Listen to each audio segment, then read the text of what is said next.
Maverick News presents.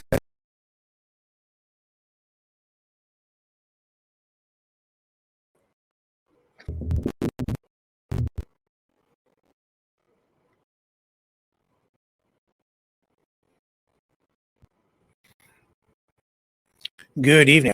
I'm Rick Walker. Welcome back to the Maverick News Channel. There's a lot going on tonight. We will give you the highlights, the top stories of the day, including information on this ceasefire resolution, which has been approved at the United Nations. We'll talk about Canada airlifting some citizens from Haiti.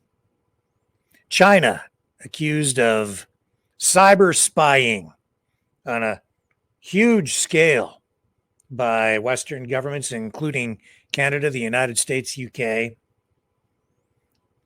Trump, dual legal stories there. The hush money trial, the fraud trial. We'll try to make some sense out of that for you. Another arrest has been made in Russia in connection with the Moscow terror attack at the Crocus City Hall shopping mall and concert venue. And we have more. There's even more than that. So don't go away. When we come back, we'll jump right into it right here on the Maverick News Channel. Fighting the Great Reset by leading the Great Resistance.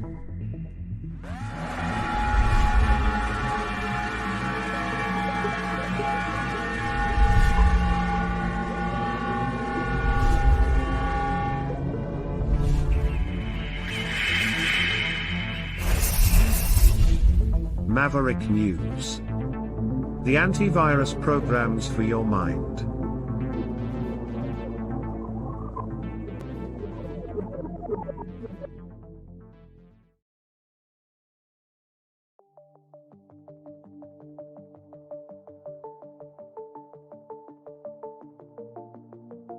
Greetings, brave Mavericks. Our quest for truth continues. We go beyond fake news. Together we expose propaganda. Together we pull others out of rabbit holes. We are maverick thinkers. We are all unique individuals, defenders of individual rights and freedoms, credible, trusted, grounded in reality. Maverick News, defending free speech, Donate at freedomreporters.com. Do it now. Tomorrow may be too late. Maverick News. The world is watching.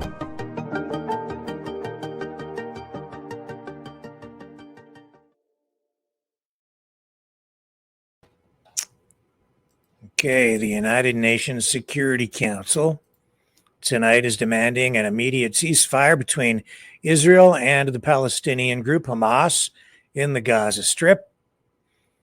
The Security Council is also calling for the release of all hostages.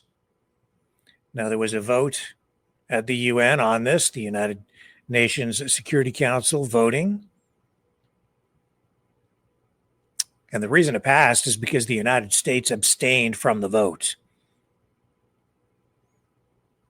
The remaining 14 council members voted in favor of the resolution. It was proposed by the 10 elected members of the council.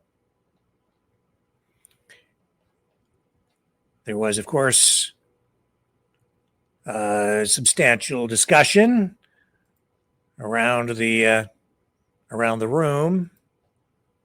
We go now to get. We're going to pick up the comments from, first off, the United States representative at the Security Council. Thank you, Mr. President. At the top, I want to express my deepest condolences to the families and loved ones of last week's terrorist attack in Moscow. We condemn terrorism in all its forms and stand in solidarity with the Russian people in grieving the loss of life from this horrific event. Colleagues, today this council spoke out in support of the ongoing diplomatic efforts led by the United States, Qatar, Egypt, to bring about an immediate and sustainable ceasefire, secure the immediate release of all hostages, and help alleviate the tremendous suffering of Palestinian civilians in Gaza who are in dire need of protection and life-saving humanitarian assistance. The United States fully supports these critical objectives. In fact, they were the foundation of the resolution we put forward last week, a resolution that Russia and China vetoed. But colleagues, the United States' support for these objectives is not simply rhetorical. We're working around the clock to make them real, on the ground, through diplomacy, because we know that it is only through diplomacy that we can push this agenda forward. We're getting closer to a deal for an immediate ceasefire with the release of all hostages, but we're not there yet. Now, let's be clear. A ceasefire could have come about months ago if Hamas had been willing to release hostages, months ago. Instead, Hamas continues to stand in the way of peace, to throw up roadblocks, cower in tunnels beneath Gaza cities and behind under civilian infrastructure and hide among the civilian population. So today, my ask to members of this council and to member states in every region of the world is this: speak out and demand unequivocally that Hamas accepts the deal on the table. Now, I hope I'm wrong, I really do, but I don't expect that from Russia and China, especially because they still can't bring themselves to condemn Hamas's terrorist attacks on October 7th. Just last week, Russia and China vetoed a resolution that condemned this horrific attack, a resolution the vast majority of this council supported. They have shown time and time again that they are not actually interested in advancing a durable peace through diplomatic efforts, nor for all their rhetoric are they interested in making any meaningful contributions to humanitarian efforts. Instead, they are using this devastating conflict as a political cudgel to try to divide this council at a time when we need to come together. It is deeply, deeply cynical, and we should all see through it. Colleagues, we appreciated the willingness of members of this council to take some of our edits and improve on this resolution. Still, certain key edits were ignored, including our request to add a condemnation of Hamas. And we did not agree with everything in the resolution. For that reason, we were unfortunately not able to vote yes. However, as I've said before, we fully support some of the critical objectives in this non-binding resolution. And we believe it was important for the council to speak out and make clear that any ceasefire must come with the release of all hostages. Indeed, as I've said before, the only path to a durable end to this conflict is the release of all hostages. Okay, so we'll move on here now and pick up comments from the UK.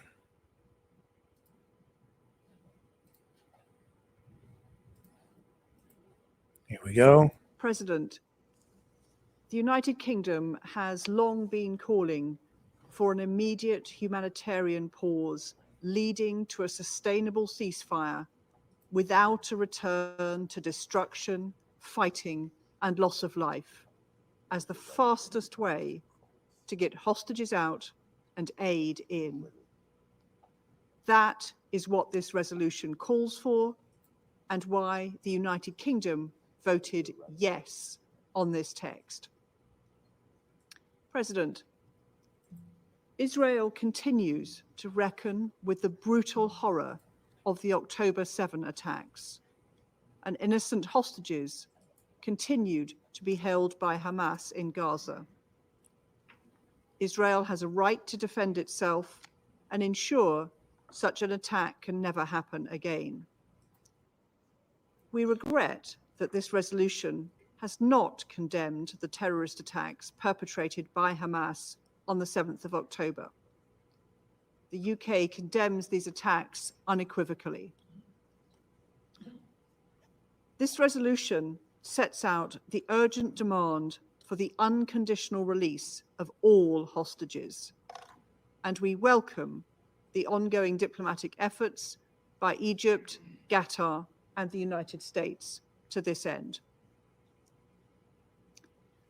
The intense suffering of innocent Palestinian civilians in Gaza shows no sign of abating, and a humanitarian catastrophe is unfolding before our eyes.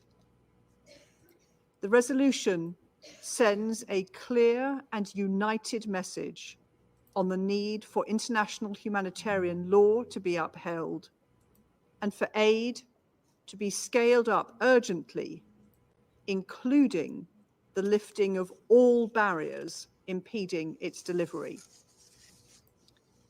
President, the UK Foreign Secretary and Prime Minister have reiterated these messages in our contacts with Prime Minister Netanyahu and other senior Israeli political leaders in recent weeks.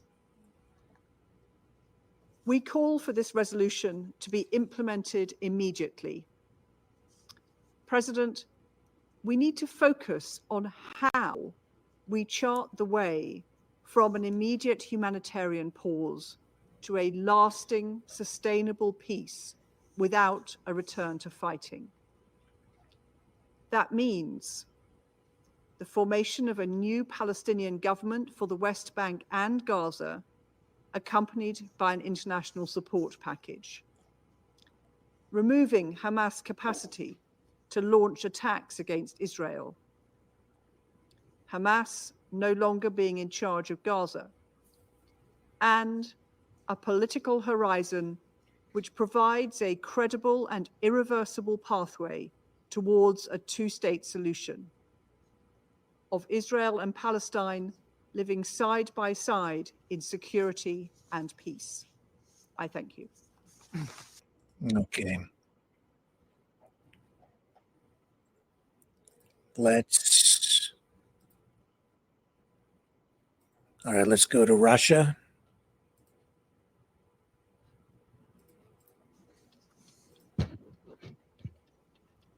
And we're going to pick up at the end here, Mr. President, Palestinian, and then Israeli comments. distinguished colleagues.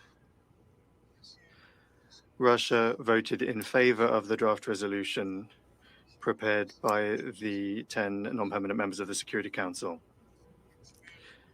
It is of fundamental importance that the UN Security Council for the first time is demanding the parties the observance of an immediate ceasefire, even if it is limited to the month of Ramadan.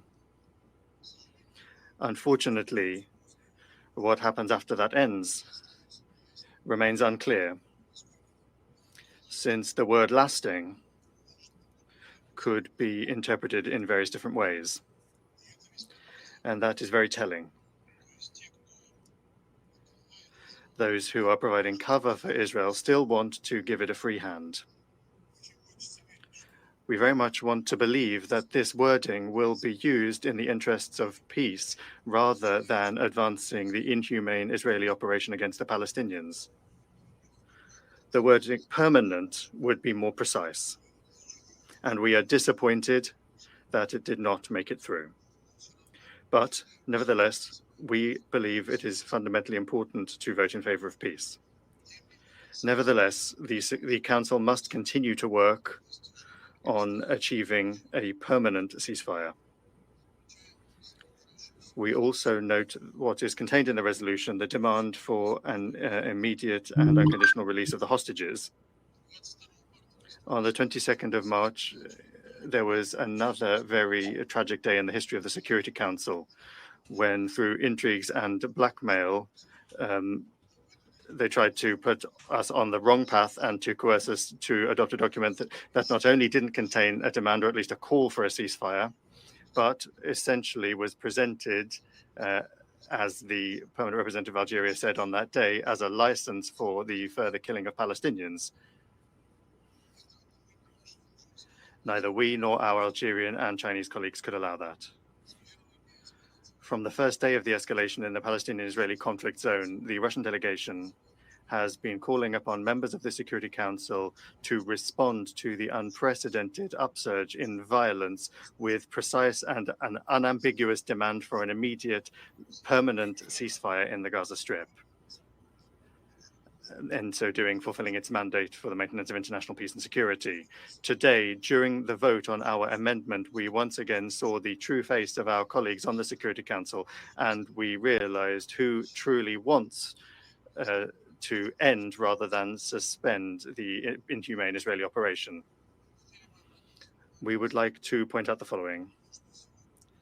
What took place today is a response to those who criticize the veto power of the permanent members of the Security Council, because if we hadn't used it, if Russia and China hadn't used it on the 22nd of March, instead of a short text that could end the violence in the Gaza Strip, we could have ended up with a very harmful text in the US resolution that not only didn't demand a ceasefire, but also essentially would have given Israel a license to continue its actions against the Palestinians, including in Rafah. Okay. Enough of that. And we are going to go here now to the Palestinian representative. And we will also get the Israeli perspective on this. And here we go. Has doubled down in the commission of its crimes. Your leaders have said in no uncertain terms that Israel is responsible for the famine underway in Gaza and has used starvation as a method of war. They have called on Israel not to use humanitarian aid as a bargaining chip. They spoke of a man-made disaster, meaning an Israeli occupation-made disaster. They have called repeatedly on Israel to stop its indiscriminate bombing and to spare civilian life to no avail. They have called repeatedly on Israel to give civilians safe haven. Instead, it attacked them even in hospital and UN shelters. It attacked them in the very places it asked them to heed to. It killed them if they stayed and killed them if they left. And now it continues to threaten a ground operation in Rafah, where it has pushed them and confined them at the very edge of the Gaza Strip in yet another attempt to forcibly displace our people. Instead of heeding these calls, Israel has attacked those making them. It continues, in particular, its incitement against the UN, its Secretary General, whom we salute him from this place, its agencies, notably UNRWA, the lifeline for Palestinians in Gaza. The Israeli foreign minister wrote that UNRWA cooperates with terrorists and that the UN has become, under the leadership of Antonio Guterres, and I quote, an anti-Semitic and anti-Israeli body that shelters and emboldens terror. Defend the Secretary General and the UN. This outrageous incitement has real life consequences for UN and humanitarian staff on the ground who are targets of attacks, who are killed, arrested, and tortured, who are humiliated and harassed. It has also real life consequences for Palestinians, as Israel has used it as a pretext to block humanitarian aid to be distributed by UNRWA. It is time for all these Israeli actions to trigger a serious international reaction, one that enforces consequences for these crimes rather than just make pleas that Israel continues to dismiss.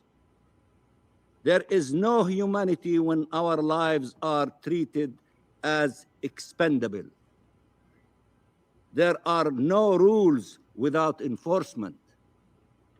And Israel has been treated as a state above the law for so long that it feels it no longer has to hide when acting as an outlaw state. From ethnic cleansing to genocide.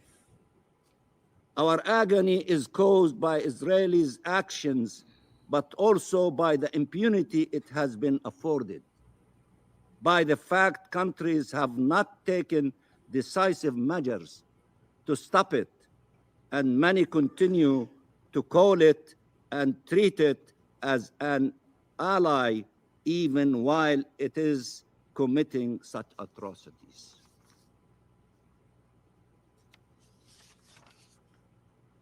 Mr. President, we express our appreciation to the E10, all of you, for having put forward this resolution, and we welcome its adoption by the Council. We thank Algeria for representing us and all the Arab countries in this endeavor. We salute Arab unity in demanding immediate ceasefire and prevail. This must be a turning point. This must lead to saving lives on the ground. This must signal the end of this assault of atrocities against our people. A nation is being murdered. A nation is being dispossessed. A nation is being displaced for decades now, but never at this scale since the Nakba. Never this openly, from Tantura to Gaza, from 1948 to 2024, we have endured. We have survived. We have resurrected only to face death once again. Life must prevail in Gaza. Must prevail in Gaza. Freedom must prevail in Palestine. For 6 months now, every single Palestinian in Gaza has endured untold suffering, loss, pain, and tragedy. This must stop now. Palestinian hostages, Palestinian victims are not less deserving of compassion and empathy, of outrage and solidarity.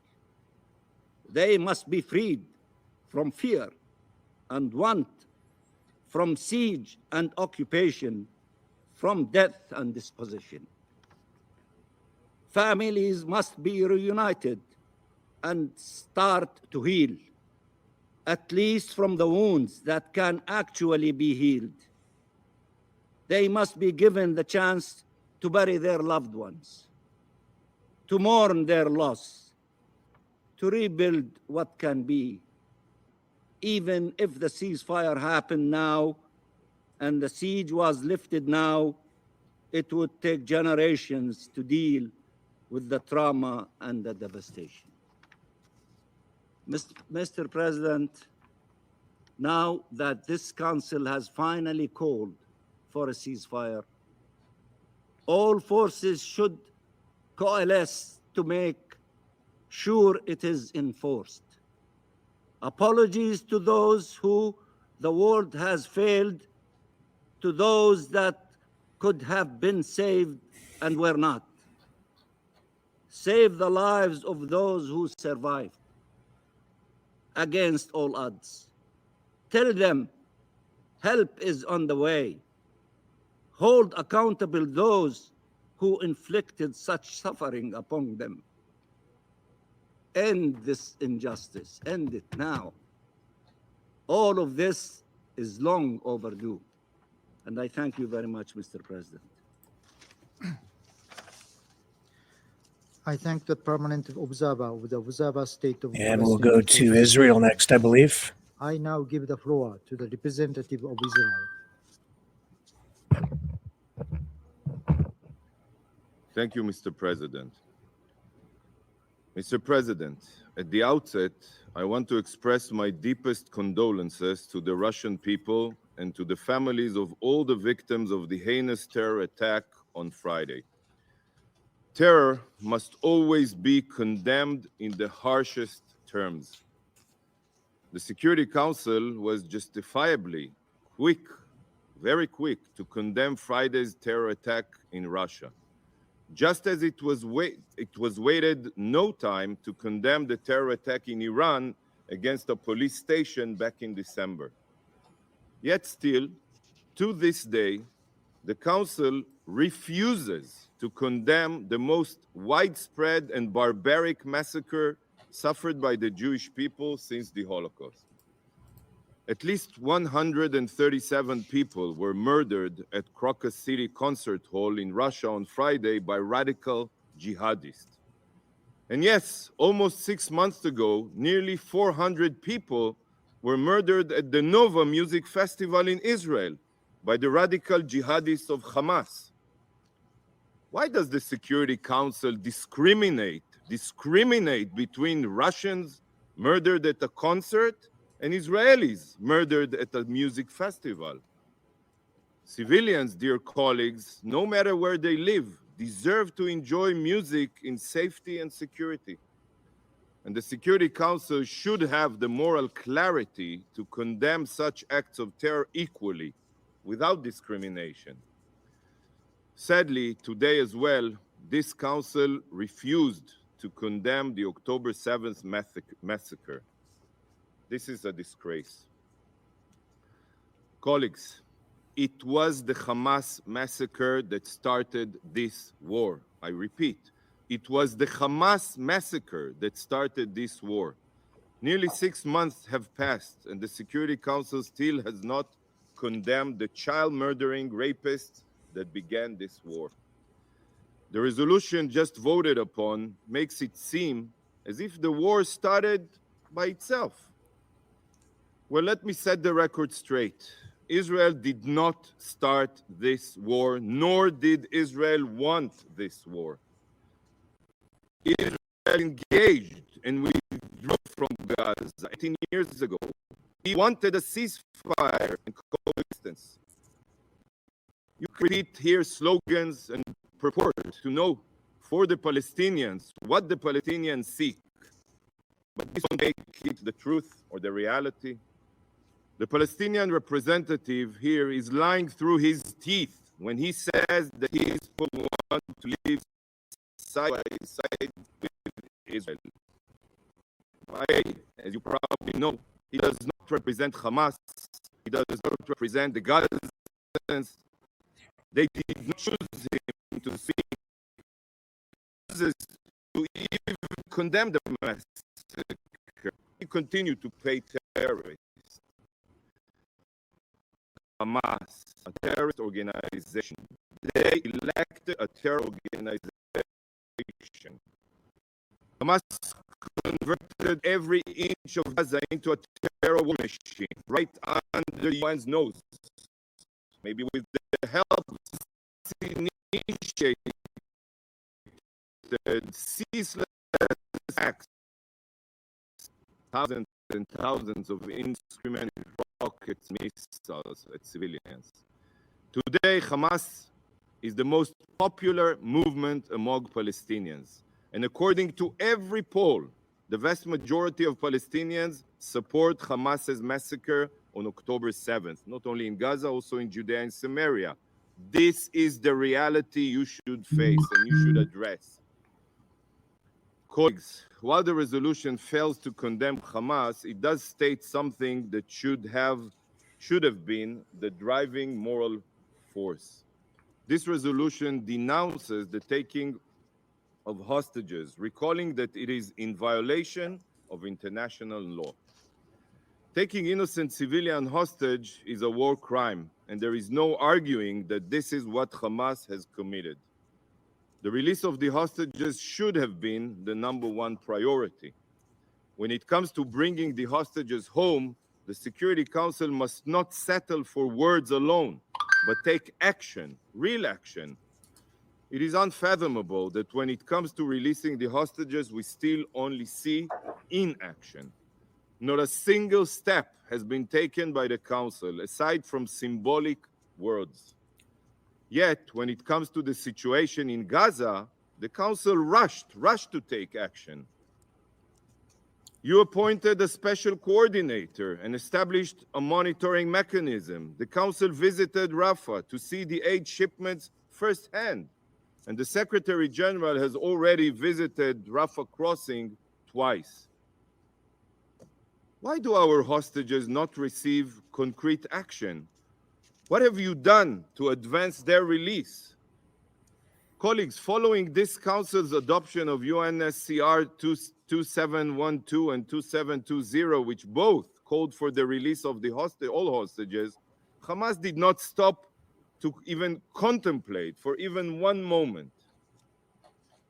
It should be very clear that as long as Hamas refuses to release the hostages in the diplomatic channels, there is no other way to secure their return other than through a military operation. So on the one hand, the resolution says that taking civilian hostages is in violation of international law. Yet, on the other hand, despite the fact that you know Hamas won't listen to your calls and release the hostages, you demand a ceasefire. Take a moment and think about this moral contradiction.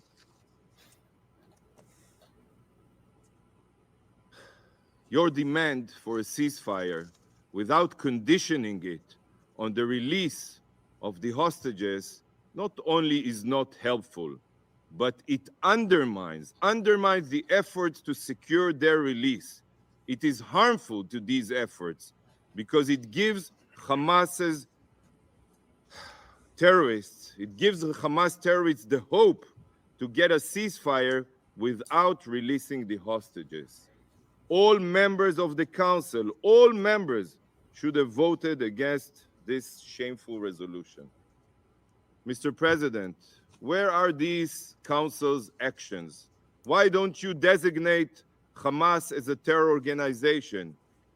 Even if there are Council members here who would prevent this due to their political alliances with Hamas leadership, where are the moral efforts to advance such a designation? I wish to suggest an alternative text that should have been adopted by the Council if it wasn't so biased against Israel. The Security Council strongly condemns and deplores all abuses of human rights and, where applicable, violations of international humanitarian law by the terrorist group, including those involving violence against civilian populations, notably women and children, kidnapping, killing, hostage-taking, pillaging, rape, sexual slavery, and other sexual violence, recruitment of children, and destruction of civilian property. The Security Council demands that the terrorist group immediately and unequivocally cease all hostilities and all abuses of human rights and violations of international humanitarian law and disarm and demobilize. The Security Council demands the immediate and unconditional release of all those abducted who remain in captivity. The Security Council recognizes that some of such acts may amount to crimes against humanity. Well, colleagues, I did not draft this text. You know who did? This council. This is the resolution adopted by the council 10 years ago when Boko Haram kidnapped the schoolgirls in Nigeria. So I ask you again, why can this council call on Boko Haram to lay down their arms, but the same cannot be demanded of the murderous Hamas terrorists? Is the life of little baby Kfir Bibas worth less than the life of Nigerian child? Sadly, it's for the same reason why you can condemn terror attacks in Russia and Iran, but not in Israel. To this council, Israeli blood is cheap. This is a travesty, and I'm disgusted. Thank you, Mr. President. I thank the representative of Israel for their statement. Okay. So with that, we're now in a place where I guess we have to wait to see what happens. The United Nations Security Council demanding immediate action, but will we get it? I don't know what's going to happen. It only takes one side to keep the conflict going. Shots fired, it all continues.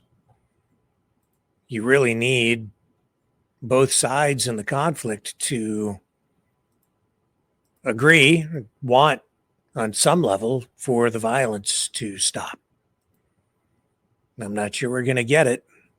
Here, let's go to the White House for a portion of the White House briefing where they're going to address this. Admiral John Kirby taking to the podium, and the ceasefire, the dominant topic of discussion there, as expected. The two leaders will have follow-on discussions as they have, as appropriate throughout this conflict. Thank you. You say it's not a shift in policy. He's referring to the U.S. abstaining from the vote, which allowed this to pass. Get specific They didn't with us. veto Why it. again? And to the charge that by even abstaining, because normally there may be some attempt at the Security Council or the UN overall to condemn Israel every so often for whatever reason. The U.S. usually stands up and vetoes those resolutions. Here now, for the first time in a while, the United States is at least abstaining and allowing it to go through. So the perception broadly is that the U.S. has no longer got Israel's back when it comes to conversations like this with the UN. Yeah, that's just not true, Ed. Nothing could be further from the truth, quite frankly. Of course, we still have Israel's back. I mean, as you and I are speaking, we are still providing tools and capabilities, weapon systems, so that Israel can defend itself against which we agree is still a viable threat to Hamas. Again, no change by this non-binding resolution on what Israel can or cannot do in terms of defending itself. But, you know, the other day, Friday, when I was up here, Brian was asking me about, you know, how come it was okay for or not okay for Russia and China to veto a resolution that we drafted on Friday when we vetoed similar ones prior to it. And my answer then is going to be my answer today because of the substance of it. The ones we vetoed didn't condemn Hamas.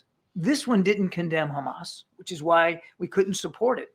But we didn't veto it because, in general, unlike previous resolutions, this one did fairly capture what has been our consistent policy, which is linking a hostage deal and the release of those men and women with, of course, a temporary ceasefire. There are U.S. officials today saying Netanyahu's acting this way because he's facing some domestic political pressure. There's domestic political issues going on. Aren't there also domestic political pressures facing President Biden? And that's part of the reason why y'all are allowing this to happen today? I can't speak for members of the Democratic Party saying he's doing this wrong. You got the general public suggesting his support for Israel is misplaced.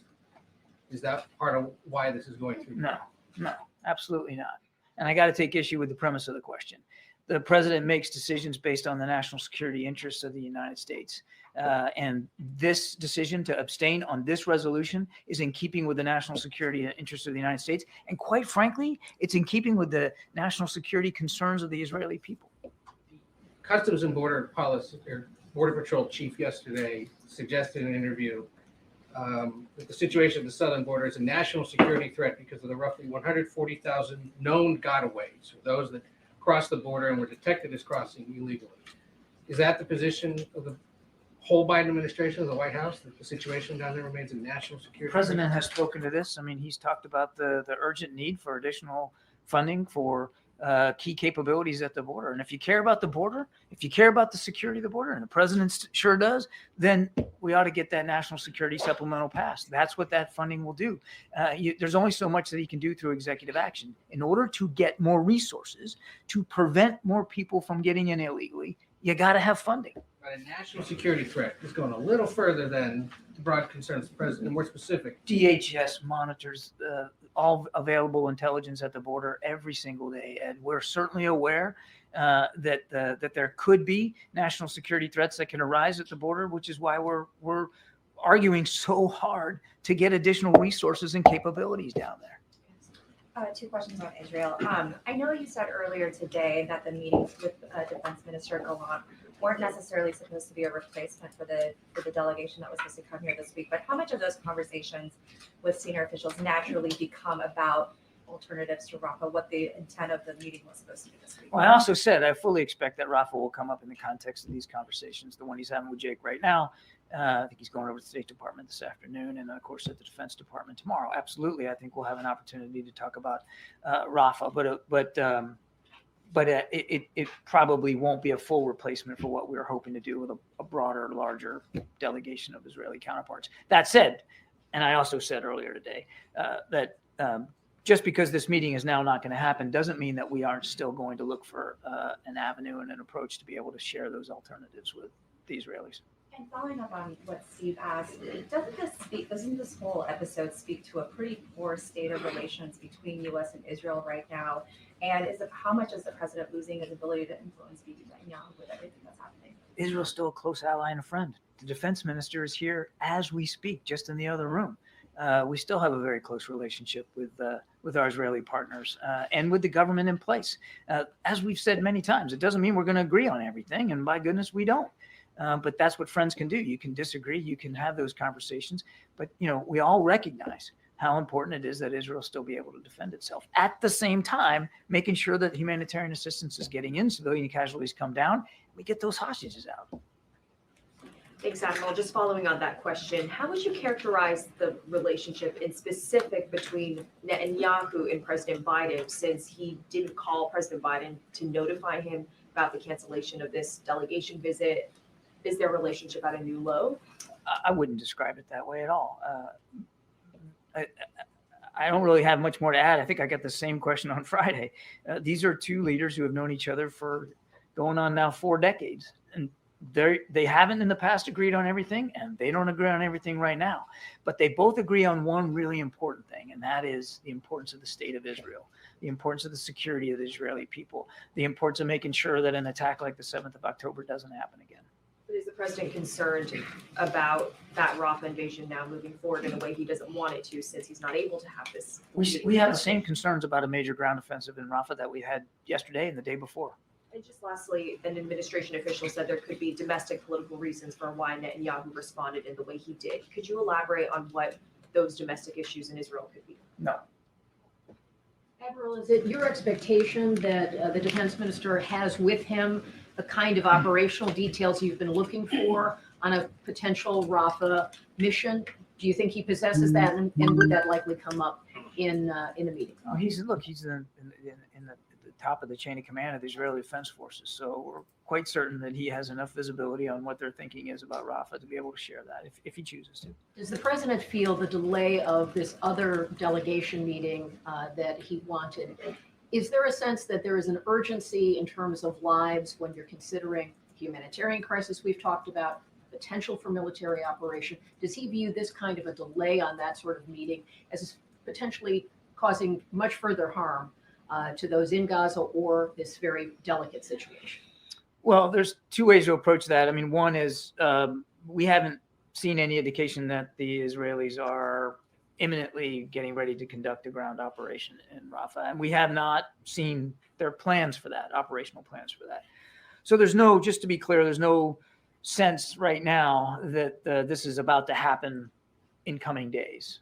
Now, when it would happen is, of course, be up to the Israelis. But so just in terms of timing, it seems like they're a ways off here from actually moving into Rafah. That said, does the president feel a sense of urgency about the suffering in Gaza? Absolutely, which is why we've been pushing so hard to get additional crossings open, get more trucks in, even while we're negotiating for a hostage deal, still trying to do everything we can to improve the humanitarian situation on the ground, continuing to do airdrops. Now we've got this temporary pier that's at sea, moving its way over to the Mediterranean as we speak today. The president's put a lot of energy and effort and made the team put a lot of energy into effort into alleviating that suffering. Yes, there is a keen sense of urgency.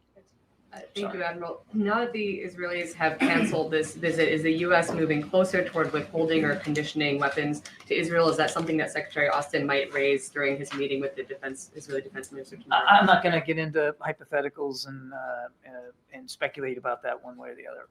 Why does the administration believe that the right path for the U.S. here is to conduct these airdrops, to build this pier, but not to leverage everything it can, including conditions on weapons, to open up more land routes and better protect civilians in Gaza?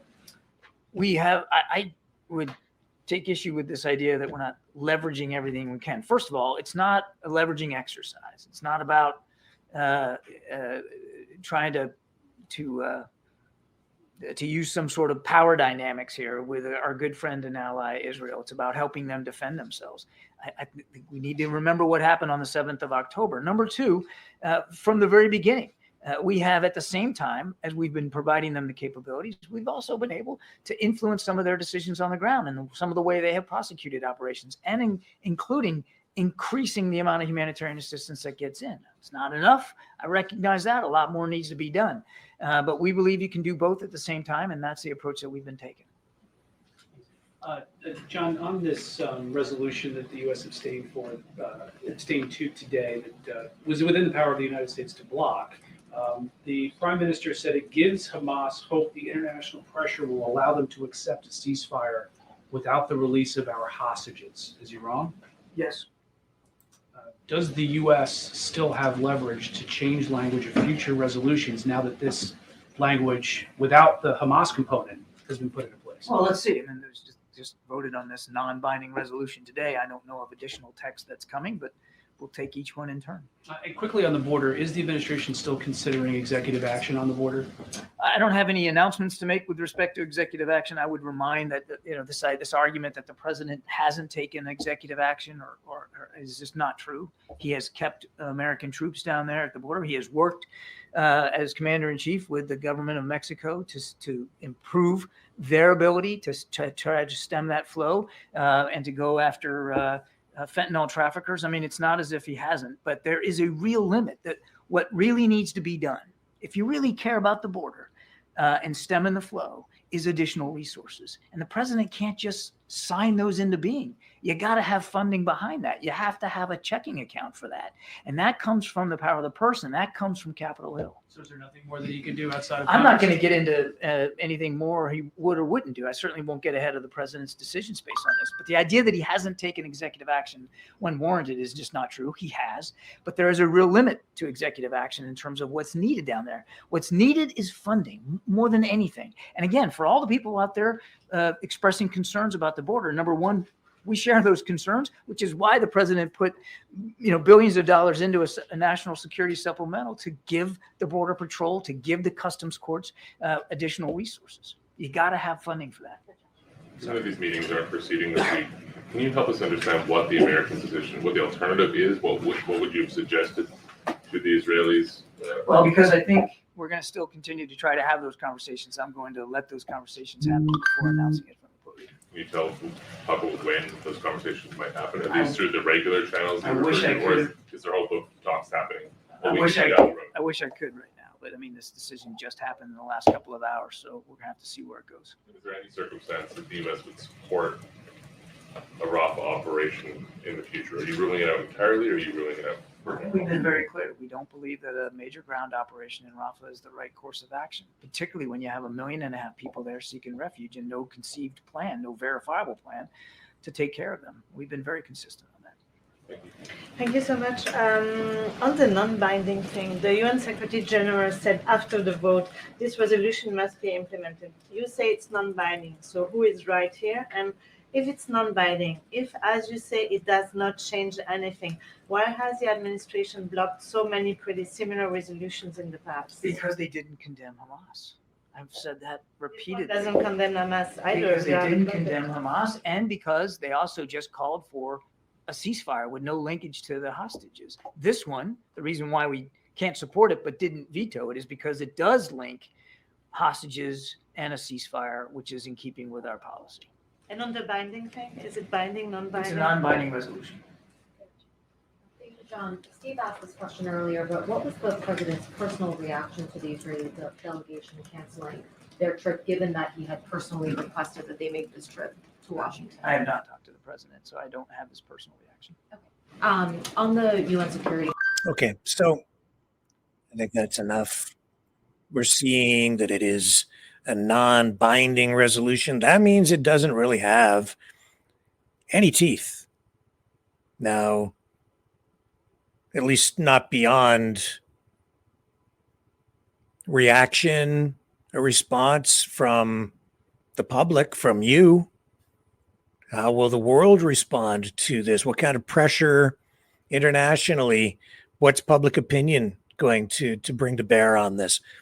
That's really where the weight to enforce this comes from, because the United Nations itself can't enforce it. It's a non-binding resolution. One side or the other can just say, no, we're not going to recognize this and just keep on fighting. And it only takes one side to remain aggressive, and nothing changes. So I guess we cross our fingers and hope for peace at this point. And then I was thinking about the aid situation.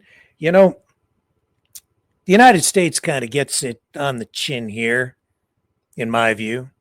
They're damned if they do, damned if they don't, accused of, being responsible for all of the problems, really, by many. Not everybody, but a lot of people. And when you look at the aid that is being flown in, airdropped, the United States by far has provided the most aid. Now, of course, they're also providing weapons. So it just illustrates how war makes absolutely no sense, because you end up dropping food either on people who are going to be bombed, or in some cases, people who are already dead. So it doesn't really make sense. And we've seen that time and again in war after war after war, where various countries drop aid into areas where the conflicts continue to rage, while at the same time dropping weapons in over there so the fighting can continue. But as I was thinking about the airdrops of food, I just wanted to review what countries have actually participated in providing aid to Gaza. And so the most recent information that I've been able to find is, of course, that the United States is the biggest supplier of aid by far.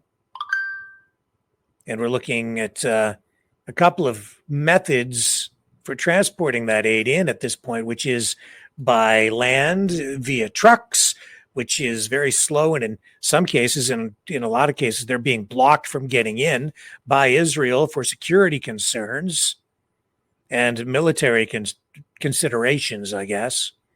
So that's been very slow. And not entirely effective. And then you have the United States airdropping aid in there, including food.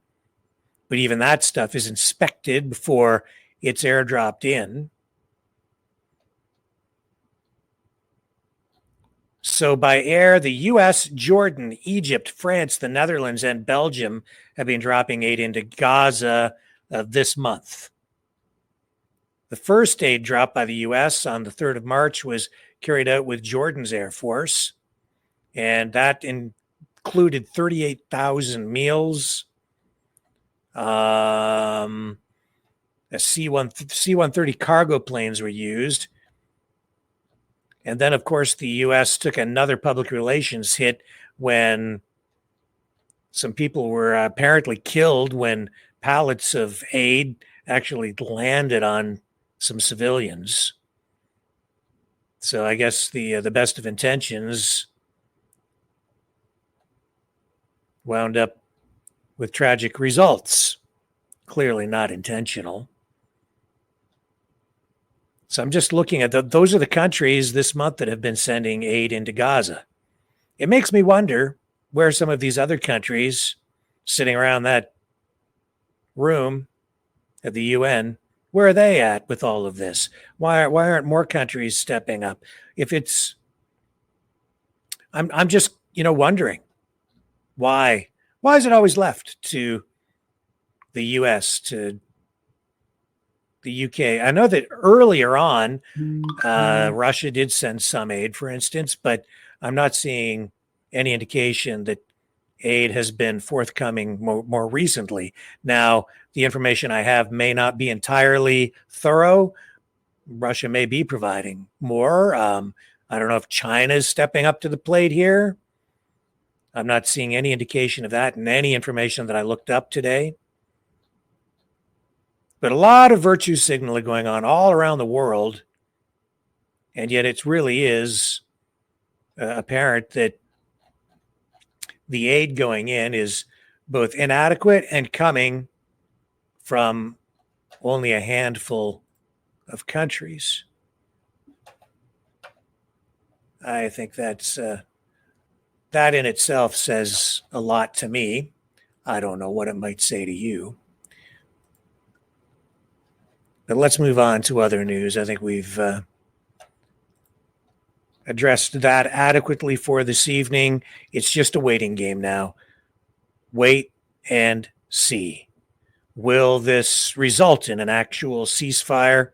If it does, how long will it last? Will hostages be released? I don't get the sense that either side in the conflict, the Israelis or the Palestinians, really want to quit. They seem to want to fight, both sides. At this point, it doesn't seem like they want peace. So even with this resolution passing, I think the world wants peace. I don't think these two sides are ready for it. Even if there is a ceasefire, my prediction is it will not hold for long.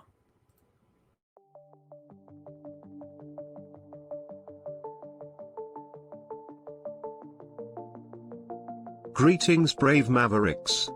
Our quest for truth continues. We go beyond fake news. Together we expose propaganda. Together we pull others out of rabbit holes. We are maverick thinkers. We are all unique individuals. Defenders of individual rights and freedoms. Credible. Trusted. Grounded in reality. Maverick News. Maverick News.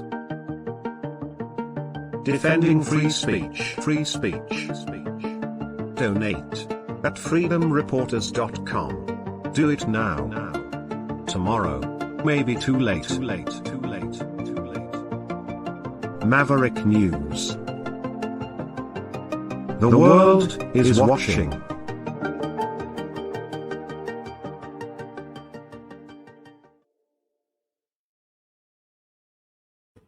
Okay, over to London we go now, where farmers were protesting.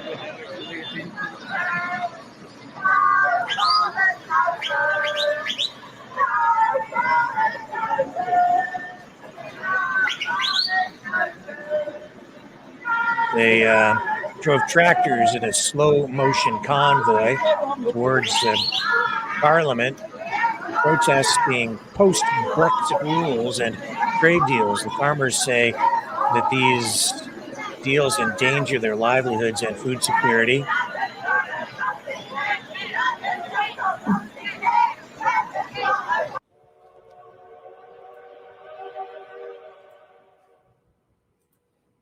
Here, we'll roll this a little bit again. Okay. So that's what things looked like in London, England.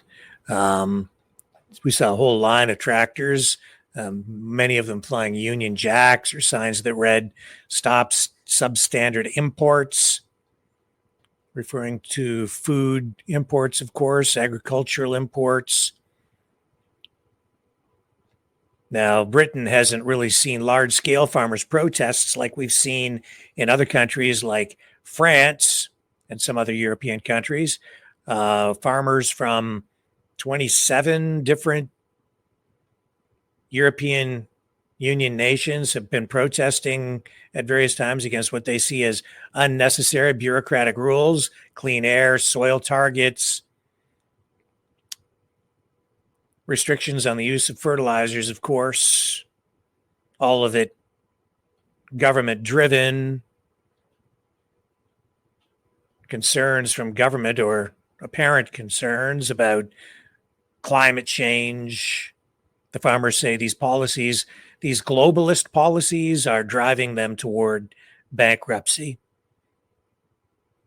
Now, agriculture in the United Kingdom has been affected in very heavy ways by Britain's exit from the European Union.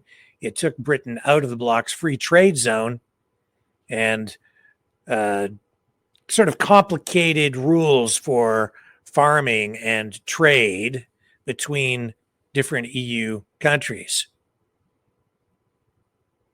And then we got Brexit, and the farmers now protesting the UK's policies with regard to imports and, of course, the way that they are allowed to market and sell their products as well. So polls show that the public backs the British farmers,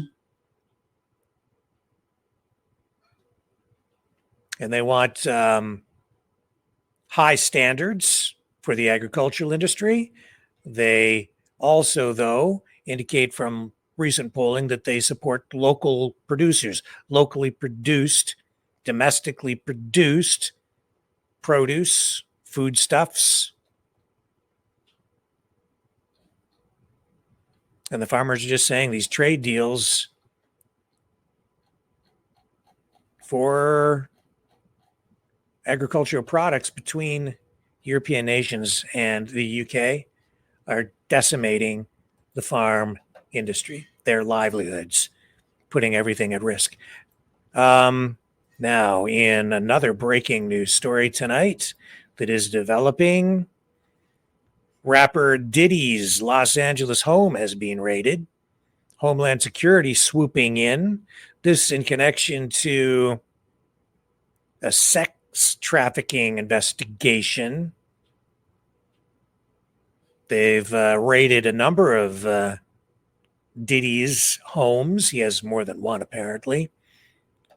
A number of women have come forward accusing Diddy of beatings, sexual assaults, and more.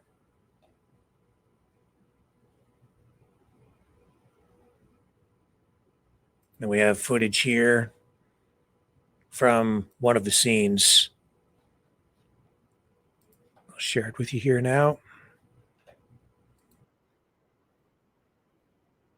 First ones Fox here News. with about 30 different law enforcement vehicles at least. There are 3 Bearcats on scene here. This just all unfolded, Sandra, I would say less than 10 minutes ago. We got here even before the crime scene tape came up. So we're just down the hill. If you look up this street where Tony is right now to the right, you'll see one of those Bearcats, and law enforcement. And on the other side of those bushes, basically, is that home that is registered to Bad Boy Films, which is part of Bad Boy Entertainment. And the home in particular is registered not only to Bad Boy Films, but to one of P. Diddy's daughters. They are heavily armed, and they've been very tactful, would probably be the best word to use, as they made entry into this home this afternoon. We actually watched them as they made their way through one of these side gates, and as soon as they got inside the home, one of the first things they did was made their way into this garage that you see is open right there. Now, they did take a couple people into custody. We witnessed that. Now, are they under arrest? Are they just being asked about what they know?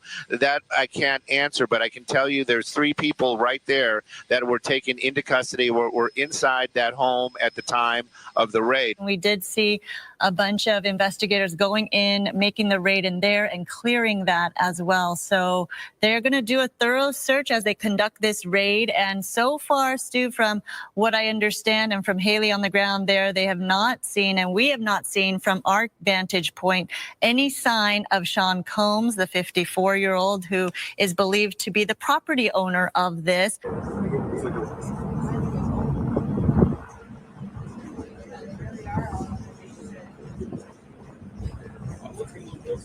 This is like a super major operation. Multiple locations. Look at all the officers and the resources involved. That's heavy duty, to say the least. That's going to court for sure. And we'll be hearing a lot more about that, I'm sure, in the weeks ahead. Stay with me. I'll be right back. The information war is raging. Truth without integrity is worth nothing. Maverick News. Because those who have power and those who seek it must be held accountable. The world is watching. Join our family of truth seekers. Donate today and add your voice to the chorus of Maverick Knights. Donate at maverickdonations.com. Truth. Integrity. It's the Maverick way.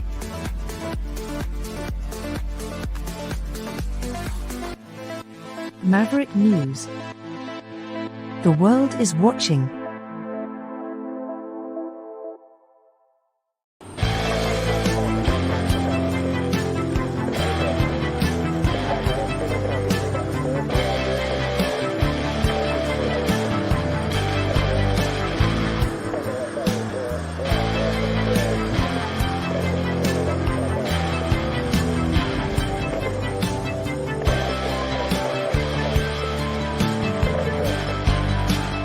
Maverick News.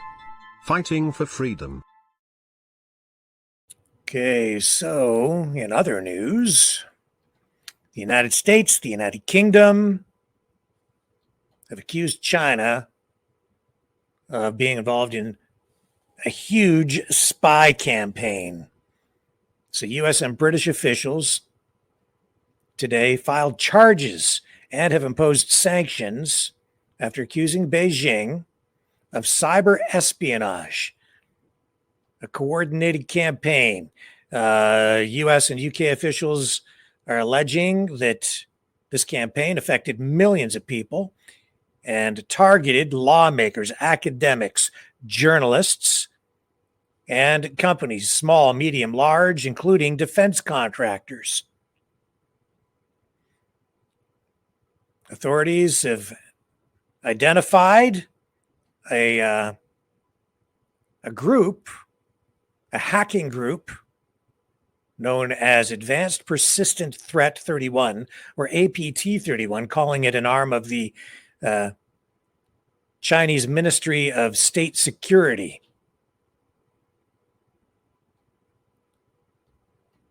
So we don't have all the details at this point, but American officials said the hackers have been involved in a decade-plus spying spree.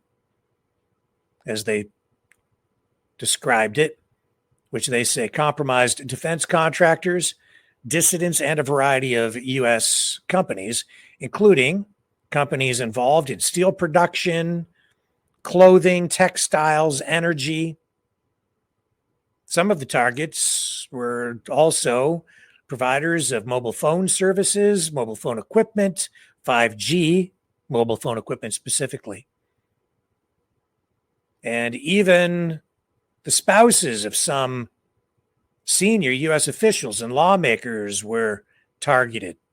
Obviously, if you say go after and hack into an account owned by the wife of, say, a judge or a political official, a politician, you can intercept some pretty juicy information that way.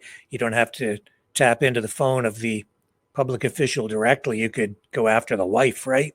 And get the deep, dark secrets that way.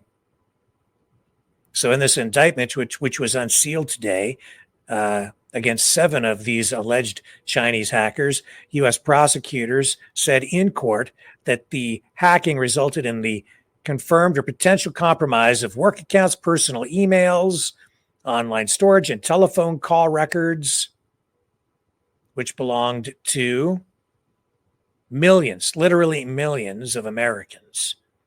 So I know people are always worried about our government spying on us, and some people are worried about the Chinese. But in this particular case, it's our government and our police security authorities telling us that it's the Chinese that have been involved in a cyber espionage program that has targeted both government, corporate, and civilian targets for at least a decade. Chinese diplomats in the UK and the US have dismissed these allegations today as saying that they are unwarranted. The Chinese embassy in London says the charges are completely fabricated and are malicious slanders. So, of course, this stuff, I guess, is going to go to court, at least on the US side, and we'll see if this carries any weight. And if it does, who would be held accountable? Who might go to jail? I don't know. We do know that, especially right now, we're in a position that is unprecedented in terms of cyber warfare, information warfare, cyber espionage, 5th generation warfare. And I would say every country is engaging in it in one way or another. And we do know that U.S. companies are targets for all kinds of different hacking because they have secrets, trademarks, copyrighted material,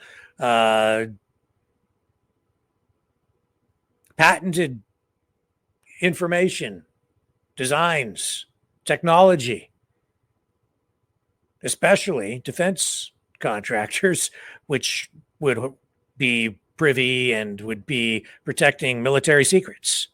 So it's pretty clear why they would be targeted. Pretty concerning stuff. And I would say that aspect of this third world war, which we are already in, is really paramount, primary. It should be an area of extreme concern for all of us. And I think that given the nature of the technology, the social media realities that we're facing right now, our legislation really should be adjusted in ways that would, how can I put this, address the issues of free speech, free expression, rights of even journalists in a way that properly balances it against cybersecurity threats and the way information can legally be distributed into the public sphere. I'm not sure that the way some of the older laws are written are adequate to deal with this kind of information, both from an industrial, an economic, a fiscal perspective, but also a national security perspective. Now, tonight in Haiti, things are still spiraling out of control, so much so that the Canadian government has started to airlift citizens out. At last word, the Canadian government had been using a helicopter and removed, I believe, 18 people from Haiti. We're going to go to Ottawa now and pick up this with Foreign Affairs Minister Melanie Joly. I would like to begin by stating that we welcome the passage of the UN Security Council motion today calling for a sustainable ceasefire in the Middle East. This is something Canada has been calling for since December of last year, and we continue to do so because the violence must stop, all hostages must be released, Hamas must lay down its weapons, and much more humanitarian aid must be able to reach Palestinian civilians in Gaza. Now, the reason why I'm here is to talk to you about Haiti today. Haiti is known for its beautiful culture and its welcoming people. Canada shares deep connections with the people of Haiti, and many Haitians have chosen to build their lives in Canada. They're our neighbors, our friends, our brothers, and our sisters. We know that the Haitian people have been facing multidimensional crisis, a security crisis, a humanitarian crisis, and a political crisis. Gangs are terrorizing the streets. Women and children are scared of getting out of their homes, and corruption is running rampant. And now the gangs have taken the airport, leaving no way to leave Port-au-Prince without putting families in danger. As a government, our number one priority is always the safety of Canadians at home and abroad. For nearly 2 years, we have advised Canadians not to travel to Haiti due to the security situation in the country. At the same time, we know that the security situation has deteriorated in recent weeks, and those who wish to leave are unable to do so because of the security situation at the airport in Port-au-Prince. This is why today, we are launching an assisted departure for the most vulnerable Canadians in Haiti. We have also deployed diplomats and consular agents across the region to make sure that we can support this work. We will be facilitating the travel of the most vulnerable Canadians in Haiti to the Dominican Republic. At present, the Dominican Republic has strict eligibility requirements for all those entering the country. Only Canadian citizens who have a valid Canadian passport will be eligible for this assisted departure. The same requirements applies to our allies and our partners, including the US. This is why we are working for other Canadian and family members, as well as permanent residents and their family members, to be able to have access to other types of assisted departure options. Canada has a policy of not separating families. This is my priority. And since Canadians are in particularly vulnerable situations right now, we've made the decision to begin the operation now with these parameters in mind. With the passport requirement of the Dominican Republic in mind, Global Affairs Canada has reached out to Canadians who have inquired about departure options to inform them of this option. This list is currently less than 100 people, with less than 30 Canadians interested in leaving immediately. We are prioritizing the most vulnerable Canadians, for example, those who have a medical condition or those who have children. 18 of those individuals left today and will continue throughout the week. I would also like to take the opportunity to speak to those who might be watching in Haiti and Canadians who have loved ones in Haiti. Please register with Global Affairs Canada and let us know if you need assistance in departing the country.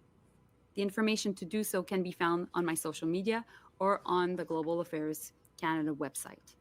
I'm now here with Judy Sunday, the ADM for Consular affairs and also in charge of hostage release, and we are here to answer your questions. Thank you so much. Merci. Merci. We'll start in the room with Laurence Martin from Radio Canada. Okay. We had enough of that. I think it's pretty clear what's going on. So 18, airlifted out so far. Everything in Haiti, basically out of control. Gangsters seizing control over much of the country, and it's violent. So a lot to be concerned about down there. Take another quick break, come back. We'll talk about the arrest of another suspect in connection with that Moscow terror attack, which we will touch on just briefly tonight. Stay with me.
Maverick News. The world is watching.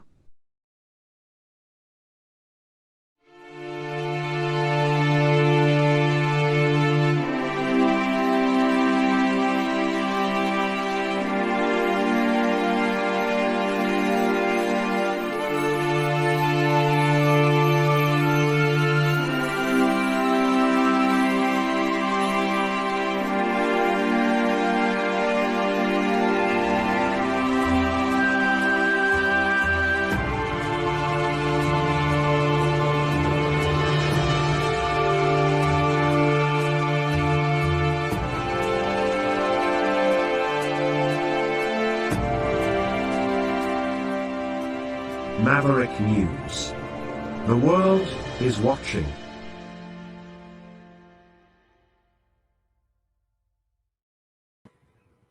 Okay, so in Russia, 63-year-old Israel Islamov and his two sons have been arrested for accused of aiding the terrorist attackers who killed over 130 people at the Crocus City Hall in Moscow, shopping mall and concert venue. Here he is making a court appearance. Israel.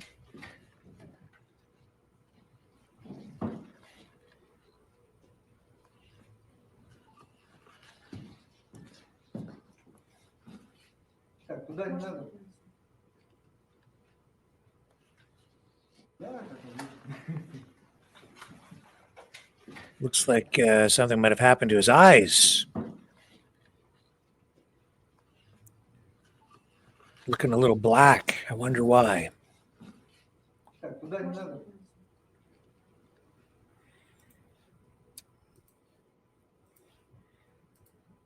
So, of course, all kinds of speculation out there.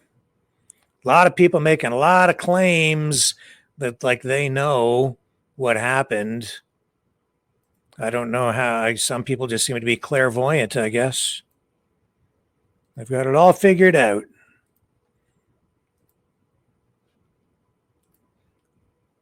A handful of journalists out there drawing attention to the conditions of the Moscow terror suspects. Here's Al Jazeera. Moscow theater attack suspect shows signs of beating in court, it says.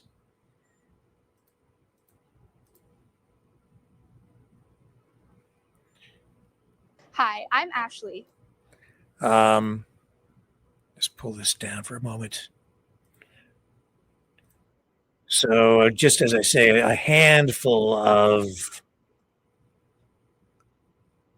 we'll bring this up, a handful of news outlets, not very many, focusing on this as a matter of concern, but a few are, including Al Jazeera, because we have seen video of, well, we talked about it, the suspect having his ear apparently cut off, allegedly. Being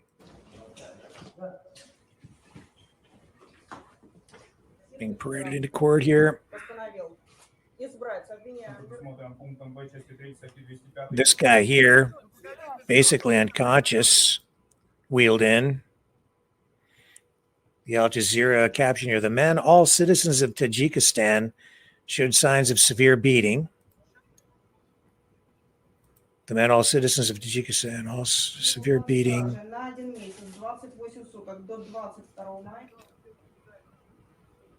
They were all charged with terrorism. And Al Jazeera saying as well that the attack was claimed by an affiliate of ISIL or ISIS in Afghanistan, ISIS-K. And in recent years, ISIS has evolved. It has changed. Its network has changed. The way it's structured has changed. And, maybe we will get more information on that for you in the days ahead to further provide perspective and real truth, hopefully, at some point.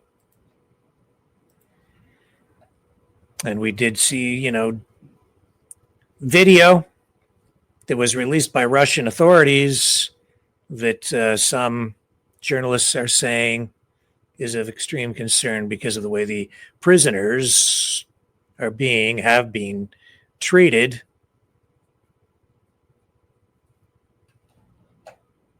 We may be hearing more about that and in the weeks ahead as well. I don't know.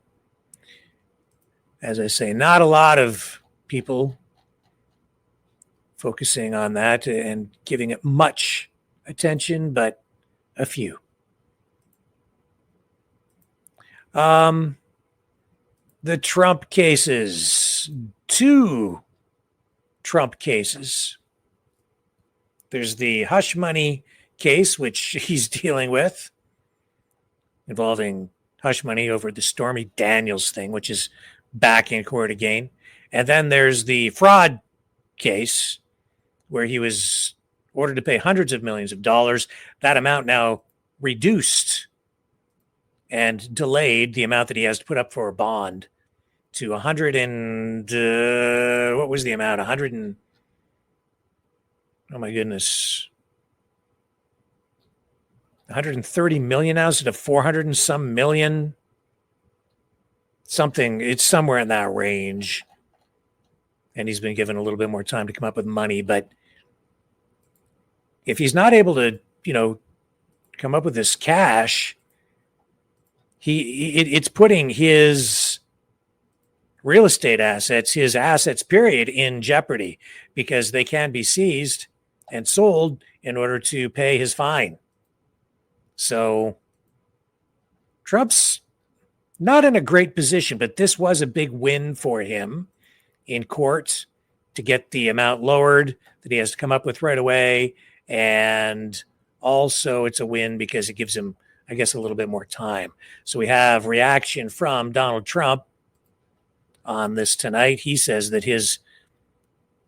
what should be paying is zero, of course. Says that this is entirely political. Here he is. Illegal what they're doing, it's criminal what they're doing, and it's never been done before in this country. You can't have an election in the middle of a political season. We just had Super Tuesday, and we had a Tuesday after Tuesday already, and we had Louisiana the other day, a couple of days ago, and we won in a record number, the highest number ever recorded. But we're in the middle of an election right now, and we're fighting crooked Joe Biden, who's the worst president in the history of our country by far. It continues to divide the country.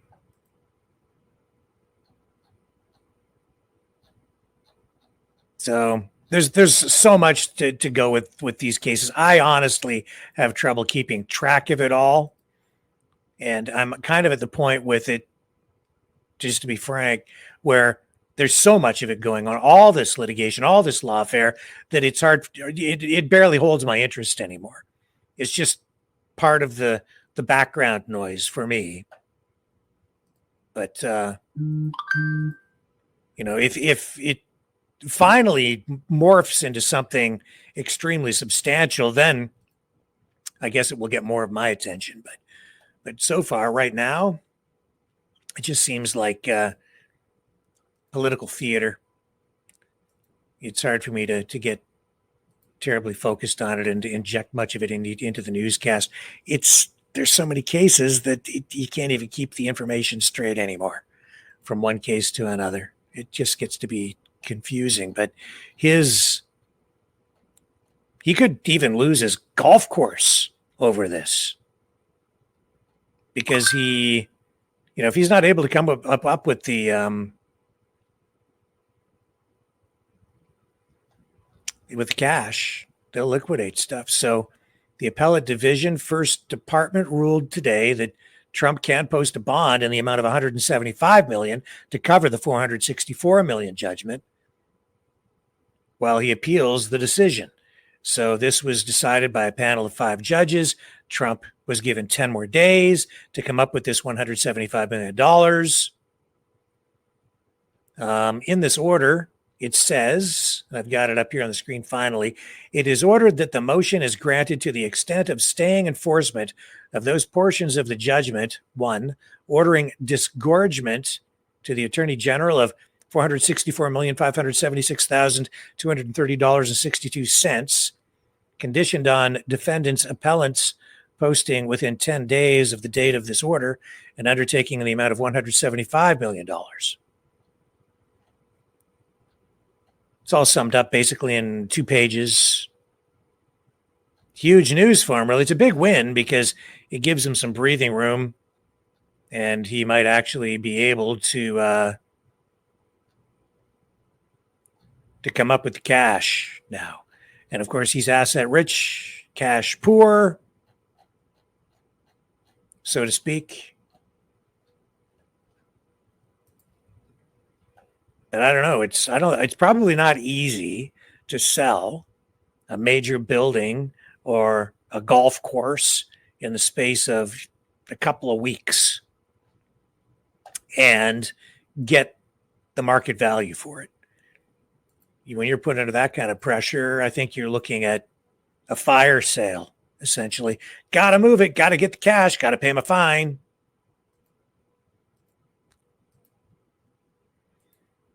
Lawfare. That's what you see in countries and really around the world, honestly. Because, especially in banana republics or, well, even major powers, when a government has serious opposition from an opposing politician or political party, they target those people. The sitting government uses their authority and power as the sitting government to target their opponent legally, to the point of even throwing them in jail. And if they can't throw them in jail, they'll do exactly what they're doing to Trump, which is to just tie them up in court, wear them down, use up all their resources, soak up all of their financial resources, force them to spend it all on legal matters instead of their campaigns. That's a question that some reporters and even the public have had for Trump. It's like, what are you using your campaign funds for? Are you using it for your legal defense, or are you using it for the campaign? Where's the money going? Questions that will arise and continue to persist as the election season continues and we work our way toward November and that decision on who will be in the White House for the next 4 years. Very hard to say. Donald Trump, Joe Biden, somebody else, RFK Jr., maybe, long shot, maybe. Tomorrow, RFK Jr. announcing his running mate. We're going to carry it live here on the Maverick News Channel starting, I believe, at 1:30 p.m. Eastern Time. So you're going to want to tune in for that. I will be accompanied by Lori Spencer, who has been working on the campaign. I do not work on any campaigns. She's been working with the RFK Jr. campaign, so she will bring intimate knowledge of the current situation over there in the RFK Jr. camp, and she'll bring it over here. You'll get information here on Maverick News that you will not be getting anywhere else. Guarantee you that.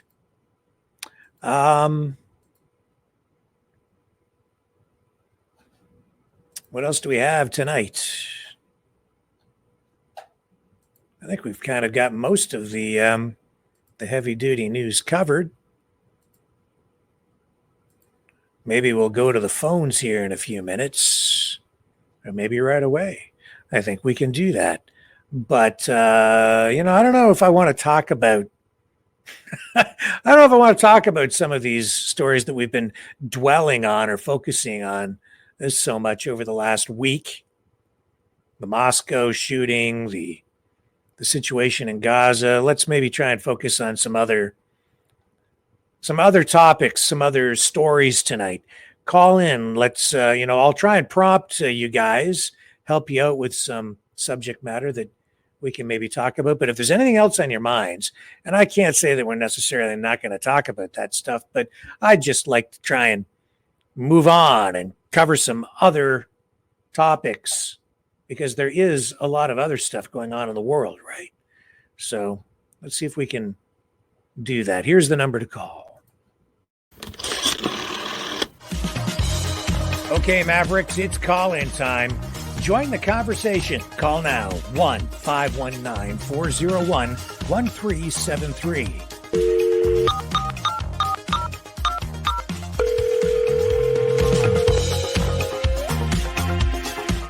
One 519-401-1373. Exercise your right to free speech.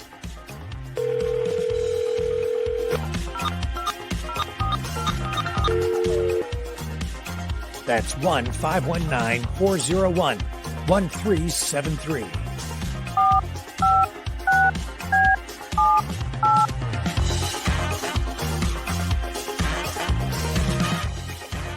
That's 1-519-401-1373. Maverick News. Call now. The world is watching and listening to you.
Maverick News. The world is watching.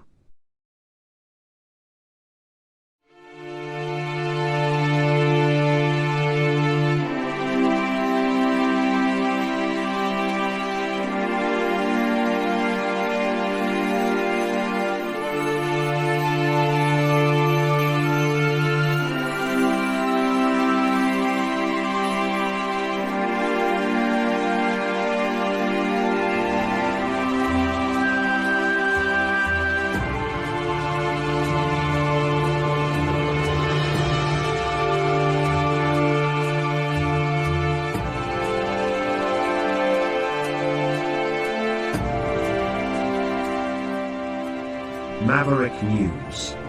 The world is watching.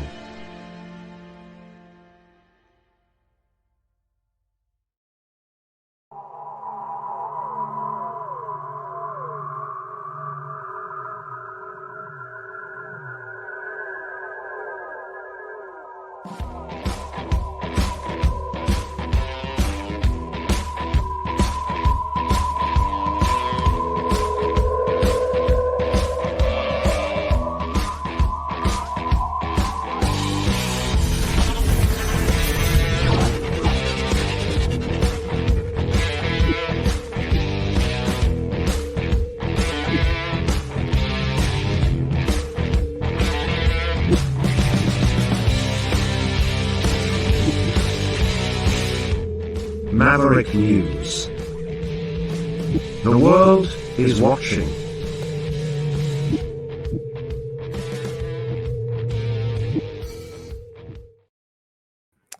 Okay, and we're back, and we have Michael on the line. How are you tonight, Michael? Oh, great, my friend. Long-time listener. I've been on the channel for quite a while. Figured that's a good time to call and talk in, maybe with a Canadian perspective of what's going on here. Sure, yeah, and specifically, what would you like to discuss this evening? Well, maybe I'll put it out there. When you look at what Putin claims as a pretext as an invasion to Ukraine is basically NATO being pretty much pushing on his door and encroaching, basically a threat of national security, as they put it, which it's a term we've heard on this side of the sea quite a bit. And I mean, when you look at a lot of the Chinese infiltration into the Canadian politics and situation, it's you could almost liken it to where maybe it's raising a little bit of hair on the United States back, as if you were to put it into the similar context. I'm not sure I'm following what you're saying. What's your position on this? I guess is what I'm saying. Just get you to explain. A position is it, whereas, so if Putin is saying, well, NATO is coming in to on my back door, right, I'm going to bolster against it, maybe U.S. would be in the perspective of saying China is coming in on our next door through Canada, and maybe we should bolster against that. I see. Yeah, I think there is actually real concern about that with some officials and even just some political groups on the U.S. side of the border. I think that what you're saying is a matter of concern for some people. Yes. Yeah, well, that's basically something. I was willing to because I mean, when Tucker took and did that speech with Putin, there were very few global leaders that were called out by name, yet our beloved Justin Trudeau was one of them. And he literally put him in the same basket as Zelensky. Mm-hmm. Right. So there again is another, you read into it. He's then going out and saying that Canada and the agenda that they're taking and is a threat to Russia as well. Right. That's another country that see, as a Canadian, I'm blessed with our beloved Justin so long that I can see a lot of the blunders in his political strategy, and it's really I don't think there's very many countries that he hasn't raised the ire of. Did you find it odd at all that, or even interesting, I guess, to see Canada mentioned, even almost singled out for just a moment in that Tucker Carlson interview with Vladimir Putin, the reference to Canada, especially it struck me as being a point of note in particular, because Tucker had just visited Canada, had just addressed that auditorium full of people. It was a controversial visit to Canada. He made that strange phone call to the Prime Minister saying that he was going to come to Canada to liberate the country, then goes to Moscow, and Canada is mentioned again. Did you find any of that something that is that on your radar at all? Does that strike you as odd or anything? You know, it's interesting you brought that up, because I definitely noticed that. But I've seen it from a little bit of a different perspective too. I read it into a little bit of Putin's strategy and behavior a little bit. You see, the way he mentioned it, it's almost like he knows that the West is on. How did he say it? It was on there's a lot of woke agenda, right? So he might be able to sway people on that side if he tries to bring something like this up, right? So it's almost like he says, well, maybe I'm going to play into your way of thinking. And if look at your guy here, he's bringing in these people into Parliament and whatnot. So maybe even to try and sow a little bit of dissent in the country, but more or less that he's well aware of what's happening with our societal structure and what's being pushed by that. And it's almost like he tried to jump on that and maybe to take advantage of it and throw it in our face. That's how I saw it.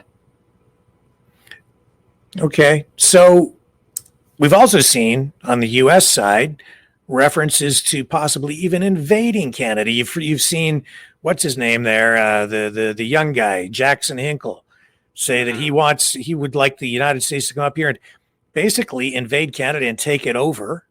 You've had Tucker Carlson saying that he wants to liberate the country. You've had Lieutenant Steve Rogers essentially take almost a similar position with his SOS campaign and express direct concerns about Chinese influence and infiltration in Canada, and focusing on that as a national security threat in his view for the United States, and laying that out in many live streams and videos that he's posted. And then you see Putin referencing to Canada. It seems to me that in some way Canada is itself in play, and the country is also in a volatile, destabilized position right now with tons of protests, people upset, the sitting government hitting new lows in terms of support and popularity. Justin Trudeau being incredibly low approval ratings in the polls. The Liberals clearly would lose the election. The Conservatives would win a majority if there was an election held today. Do you find these references and all this, it seems like there's an unusual and unprecedented amount of interest in Canada by these people from other countries. Thoughts?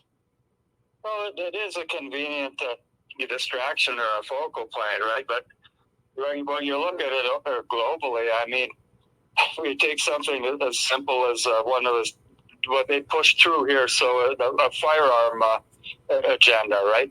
Well, the U.S. is also seeing that. Australia has seen that. It is a globalist agenda going through everybody, but it's very easy to paint it on one party or group. But don't get me wrong at all. I have no love whatsoever for the group or the guy. But I mean, it's not something that's limited to the country. There are bigger forces in play like that, right?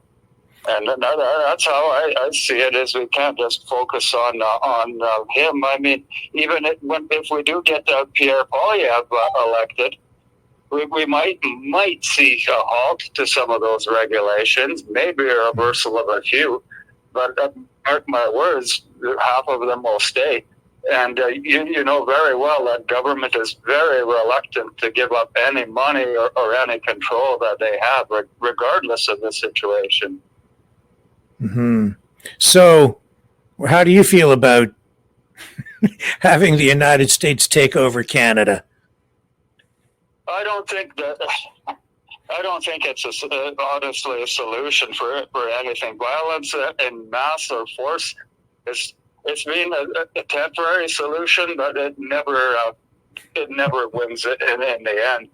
You know, to me, we don't need more control or more regulation or more even another nation helping. We need our own folks helping. We need to decentralize the mess that we've got and take away a lot of the power from the folks causing it and take care of our own problems. I mean, to me, our provincial governments are more than capable of handling these situations without the burden of a lot of this federal issue we have. Mm. So do you think Canada is in danger of breaking up with some provinces wanting to separate?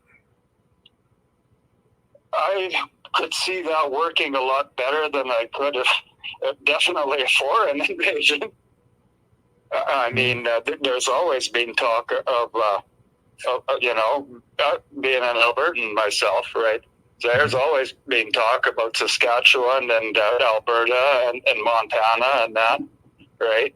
Yeah. But this is usually the political sense has always been the same out in this area. But the federal agenda that this last almost decade has definitely changed things out here. Yeah. How are you active at all in anything political out in Alberta? Do you even go out to like protests, or do you just observe, or what's your level of activity?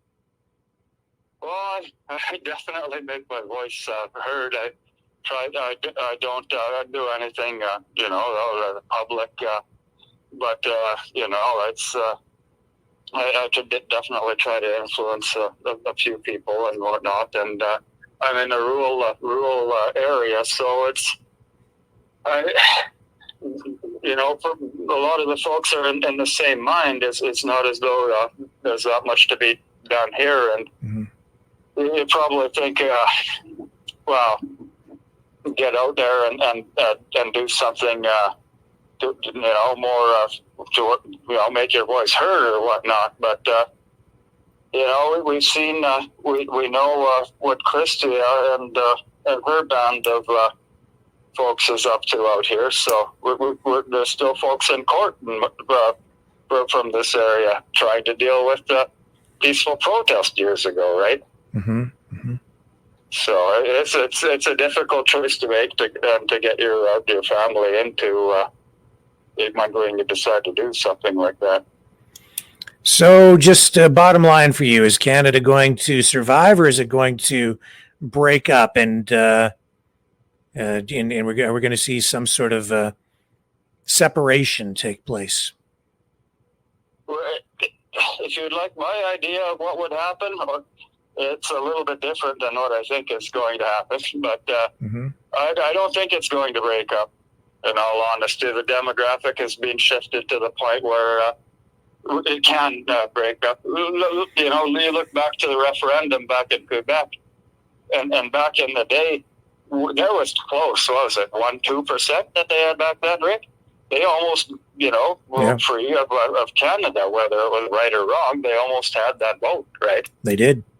And now, with what's, with a lot of the globalist agenda, I won't even say it's our federal government agenda, because as I feel is they're a shill for the globalist government.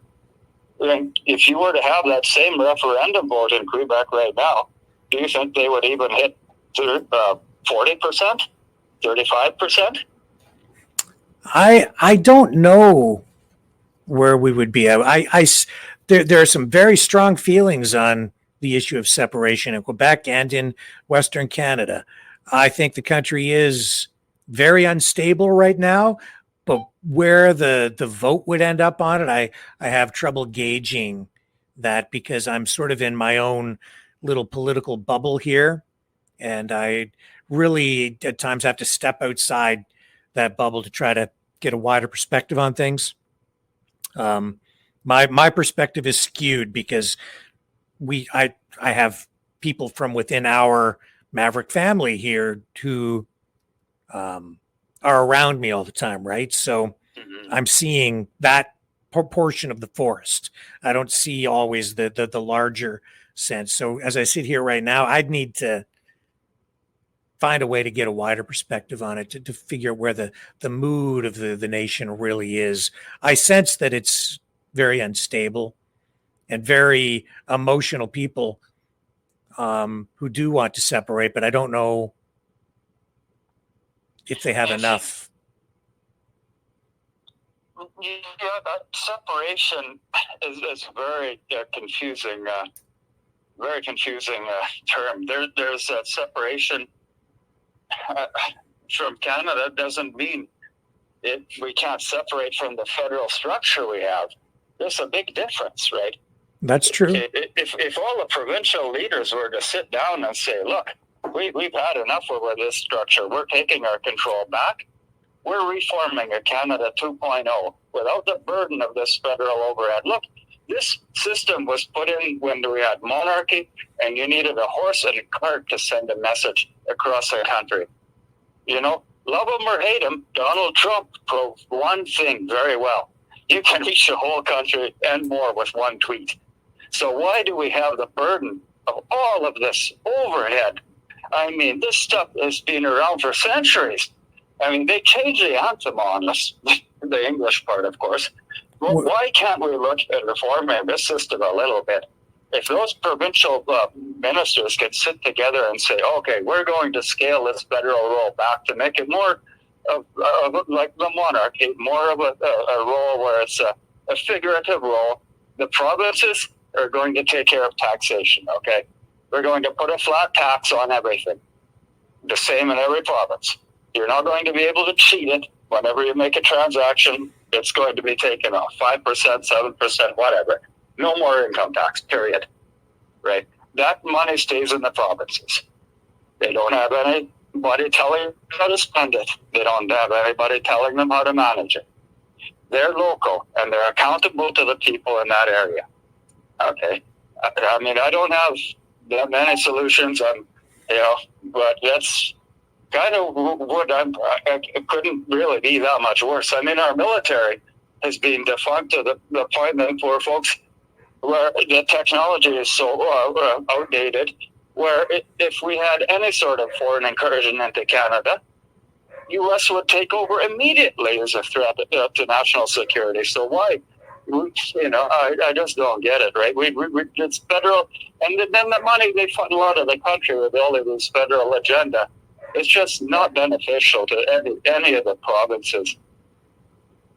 Now that's it, but interesting. That's my rant for the day. Okay. Well, listen, thank you, Michael, for calling in. It's been an interesting conversation. I appreciate you doing that. Okay, Rick, thanks for the chance. All right. Look forward to the next call. Thanks. Bye-bye. And that was Michael. Let me just hang on a second.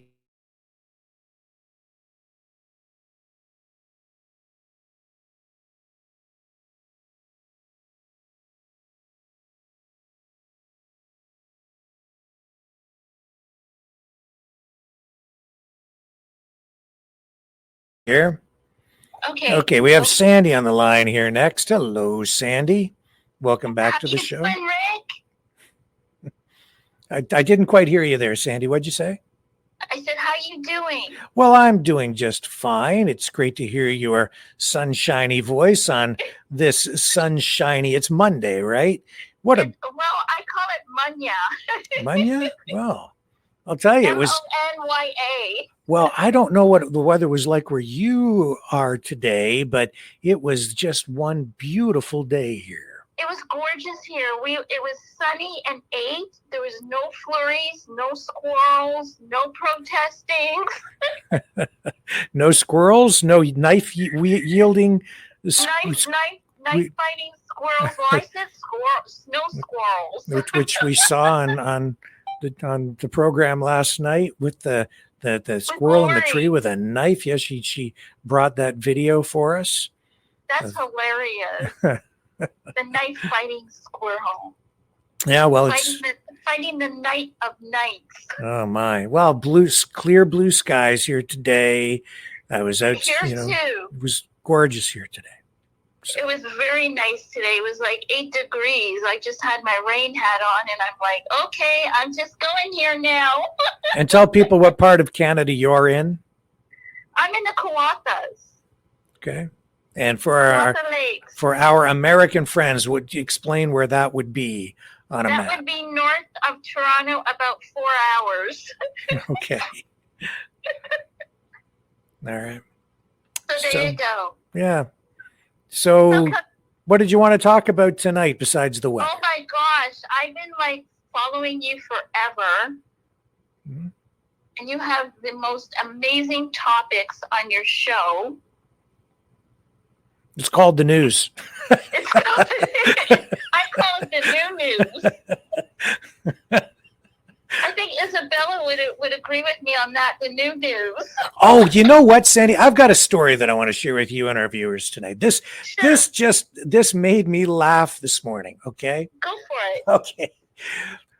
This story just shows us all how we have all been sucked into the matrix, all right? To the point where reality no longer really exists for people, okay? This is what happened to me this morning.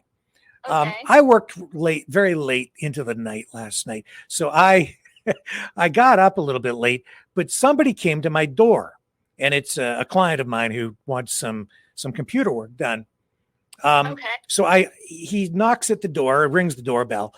So I get my dog settled down, and I'm still in my pajamas. I'm still in my pajamas. Yes. So I get Cosmo calmed down, and I get to the door. And I answer the door in my pajamas because I'm, I'm a pretty classy guy. Okay. Right. So I answer the door, and of course, you know that I've been banned on Facebook, right? Yes. So this client of mine who is looking to have me do some work for him, he's standing at my front door. Hey, how are you? Oh, I'm good. Everything's great. But be safe when you answer your door.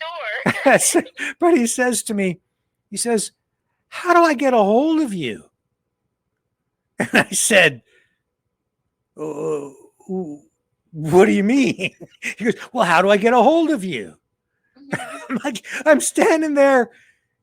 I'm like, well, here I am. Right? I'm like, you're there and I'm here. You're talking to me. You have a hold of me. Right. And he's like, yeah, but I can't message you on Facebook. What's wrong? I said, well, I'm banned on Facebook. So he says, so how do I get a hold of you? I'm like, you have a hold of me. You have me. Yeah, but how do I reach you? This is it. We're talking. It was like we couldn't. I guess you can't talk to somebody. You can't contact them anymore unless it's online. Face to face is no good anymore. It must be done in the matrix. I was like, what has the world come to where I have a human being standing right in front of me, asking me how he can get a hold of me to talk to me. Like, we are face to face. We can just talk to each other right now. But no, he had to do it on Facebook. Tell me who it was, even though that we're online. You probably can't even tell me who it was. No, nobody here would know who it is anyway. It's somebody from my town. He lives in my neighborhood. That's the other thing. He doesn't live far from me. He was out walking his dog. He just has to walk over to my house, which he finally did because he's been trying to reach me for a while, right? He's like, how do I get a hold of you? Well, you just did. Yeah, it made me laugh, right? After he left and I closed the door and I went back upstairs, I was just thinking about it, and I thought, this just shows how crazy the world has become, where human beings. Well, first of all, you just can't go up to someone's door and knock on it and say, "Hey, I like," you know. As Walter well, you can. I mean, that's the thing.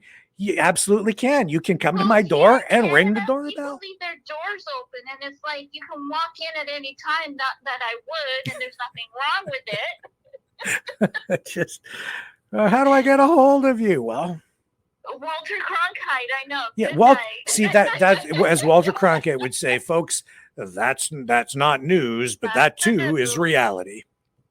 That's reality. That's reality today. But it's actually not real. Now reality is no longer good enough. It must be done in the Matrix. Yeah, but online. is it?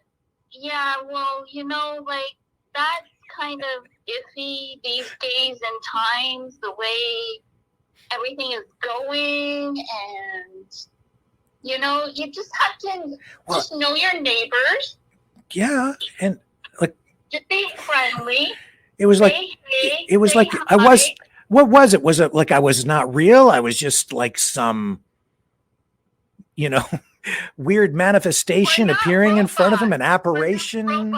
We're humans. Yeah, we're human beings. We were two human beings actually doing it the old-fashioned way, just interacting. But even we're so disengaged from people these days. Absolutely. And I think it got a lot worse during the pandemic with everybody isolated. The people would rather text even than have to speak to someone on the phone like you and I are doing right now. Yeah, I have 3 sisters. I have siblings, and I'm the middle child. So it's like, well, I'm texting you. So if I don't hear from you, then I know you're okay. You know what I mean? Yeah. Like the no news is good news. Oh, well, anyway, that's the way I woke up late. It was mid-morning. I'd sort of slept in a little bit because I was up working through the night, but for much of the night anyway. Well, I hope your neighbor is safe and fine and doing well. And we have neighbors. We have people. We're not all robots. We're not robotic. We're just humans. We need... we need to be connected, but we also need to be aware and what's going on and who is who and where we are and what we're doing. Well, there you go. Right? So, thank you, Cosmo. yeah, you can hear Cosmo in the background, right? He's such a doll. So are you. Oh, well, I'm glad that you called. You always brighten my day. You've got the most...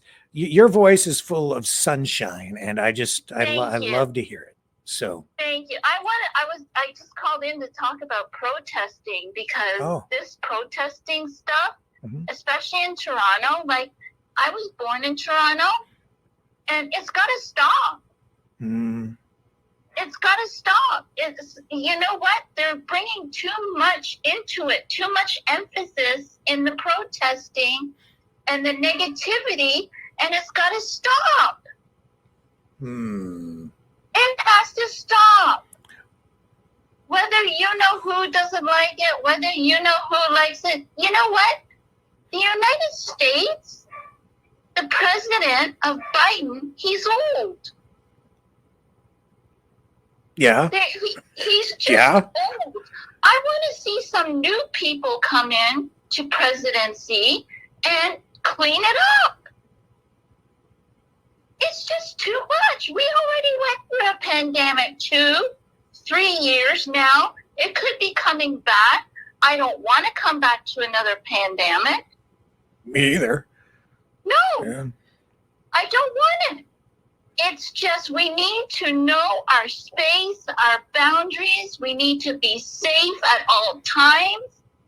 Like, you are the best journalism in Ontario as far as I'm concerned. And I think Lori would agree with me on that. Oh, well, I just try to do my best. That's all I'm trying to do here. No, you bring the best information that is going on in the world today because some people don't even have it and they need to be in the know. Well, thank you. I There's appreciate people the now vote of here confidence. where I am that don't even know what's going on. Oh, I know that. That's my drift. Yeah, I do. Yeah. You know what I'm saying? I wish I had a dog. I want a dog again. I want a dog. Well, I can't have a dog here where I am, but maybe in the future, maybe I'll have a dog. well, you can share Cosmo with me online in the digital Well, I matrix. already adopted him, Yeah. so I still have to make a video or something to I had a get collie him back dog, on and her here. name was Cappy. Hmm. And she wouldn't even go down in the basement because she hated going down there. And I'm like, what the heck is wrong with you? Well, listen, Sandy, let's wrap it up here. Give me a final thought before we move on. Yeah. We need peace. I can't say enough about it. You know what? War is hard. Peace is hard. War is easy. Yeah, that's true. Isn't that true? It's very true. Very, very true. Peace is hard. War is easy. I've used that phrase many times myself. Yes. Me too as well. Yeah. And for you, Sir Rick, you're the best. So are you, Sandy. Thank you for calling in and brightening up my day. Everybody's day here. Thank you for the story. I will keep that in my brain. Okay. All right. Thank you. I'll talk to you again soon. Talk soon. Okay. Thank Bye. you, hon. See ya. Cheers. And that was Sandy. Hang on a second here.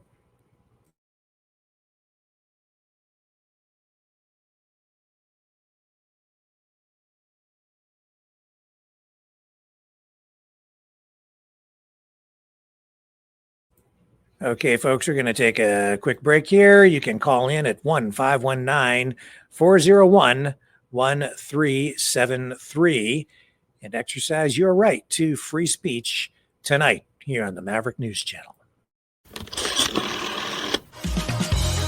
Okay, Mavericks, it's call-in time.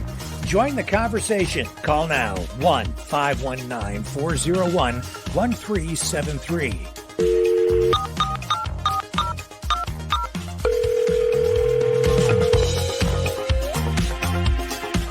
One 519-401-1373. Exercise your right to free speech.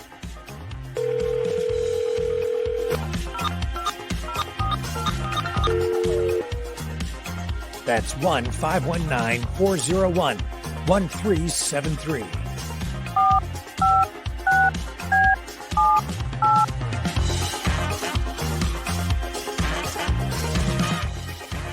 That's 1-519-401-1373. Maverick News. Call now. The world is watching and listening to you.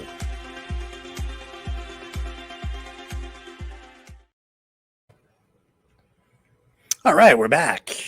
And you can call at 1-519-401-1373. That's 1-519-401-1373. CTV News tonight, picking up a story, honestly, that we had, it must have been 2 weeks ago now, week and a half, 2 weeks ago, about a secret RCMP report that forecasts, well, here, I'll show you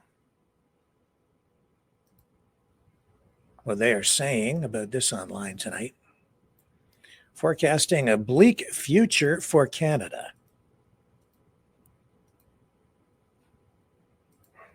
Here it is here. Here's their headline. Secret RCMP report forecasts a bleak future in Canada. A secret Royal Canadian Mounted Police report paints a dark picture of Canada's future obtained through an access to information request. The heavily redacted document outlines troubling trends to prepare for in Canada, including climate change, misinformation, government distrust, and a global recession. The report says the global community has experienced a series of crises with COVID-19, supply chain issues, and the Russian invasion of Ukraine, all sending shockwaves throughout the world. And then in the report's introduction, it says the situation will probably deteriorate further in the next 5 years as the early effects of climate change and a global recession add their weight to the ongoing crises. This is actually a report that came out. It was completed in 2023, last year. Says that basically what it's saying is a lot of things are unstable, which is what we were just talking about in that previous phone call. And we had this story, this information about a week and a half ago. I know that at least one or two other media outlets also had it. I think CBC had it back then as well. And now CTV getting the same information a little bit later, but still worth looking at. And here's a copy of the actual study. And the concern here, of course, is that it's destabilizing for the country. It may actually, in a way, put national security at risk. I think these destabilizing elements, the pandemic, just the resulting growth in the distrust of government overreach, the heavy-handed nature, authoritarian nature of the government response to the Freedom Convoy, other protests, mounting concern about issues like immigration, the value of the dollar, inflation, the economic situation in Canada in general.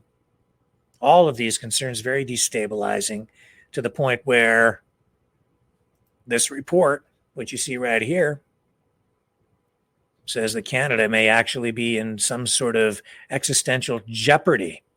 I'm using that phrase, not necessarily in this report directly. But it says the global community has experienced a series of crises with COVID-19 supply chain issues and the Russian invasion of Ukraine, all sending shockwaves through the world. We read all of that. Based on open source information from 2022, 0606 to 2022, October 30th, the following scanning exercise identifies shifts, signals of change in the domestic and international environments that could have a significant effect on the Canadian government and the RCMP. All of this open source, which means a lot of this is coming from online and probably from listening to people. This is supposed to be a secret document now made public, but a lot of it redacted. As a result of scanning exercise, 6 overarching considerations, it says here, are presented here for decision makers, which are then followed by a more detailed outline below, while evaluating strategic advice and making choices for the organization's long-term success. Decision makers should, and it doesn't let us see what they want to do to us, or for us, or with us, or probably to us. It says law enforcement should expect continuing social and political polarization fueled by misinformation campaigns and an increasing mistrust for all democratic institutions. Goes on further and says law enforcement should anticipate that criminals will leverage technological innovations to gain profit and influence. Law enforcement should also continue to contribute to policy change relating to the privacy of personal information, artificial intelligence, the Internet of Things, quantum computing, digital ledger technology, and more. And it calls for a whole of government 5-year trends for Canada here. It says over the course of the next 5 years, environmental scientists expect that increasingly violent and even concurrent storms, worsening drought, floods, and persistent heat waves all over the globe will reduce the global output of a variety of commodities. Law enforcement should anticipate that these destructive weather patterns will affect all facets of government, including damage to critical infrastructure, increasing pressure to cede Arctic territory, and more. Down here it says emergency management planning should be considered by law enforcement decision makers to ensure continued levels of service delivery. Capacity building through the attraction and retention of qualified staff remains a challenge to law enforcement. It says here that the geopolitical, economic, social, technological, and environmental shifts presented here are examples and continue to evolve. They can disrupt or redefine law enforcement work and operations in unexpected ways, both minor and major shifts have the potential to cause multifaceted disruptive change across the organization. But more than that, I mean, the climate change stuff, I think, honestly, I think that's personally not where they should be focusing their attention. That's my opinion.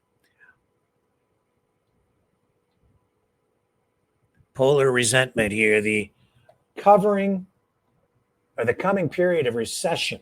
This is what they need to be worried about because the dollar is tanking. Will also accelerate the decline in living standards that the younger generations have already witnessed compared to earlier generations. For example, many Canadians under 35 are unlikely ever to be able to buy a place to live. The fallout from this decline in living standards will be exacerbated by the fact that the difference between the extremes of wealth is greater now in developed countries than it has been at any time in several generations. It cites the erosion of trust in government. It talks about paranoid populism. What does that mean? Let's read it. Capitalizing on the rise of political polarization and conspiracy theories have been populists willing to tailor their messages to appeal to extremist movements. Authoritarian movements have been on the rise in many liberal democratic nations. We are indeed seeing that. Big data. Through such mechanisms as social media, the Internet of Things, and biometric identifiers, big data is and will increasingly be available on a scale that is difficult to quantify. Access to this data will allow private entities to develop the means to exercise undue influence over individuals and populations at an unprecedented level. It talks here about artificial intelligence, and that is an area that we all need to be concerned about because that is going to be extremely disruptive technology. And, you know, just as a sidebar, I did receive a message from a viewer overnight who referred to you guys, the viewers, the family, the community, the Maverick family, as being very smart, indicating that's why you guys actually watch this program, which I really, truly appreciated because we do deal with a lot of complicated issues.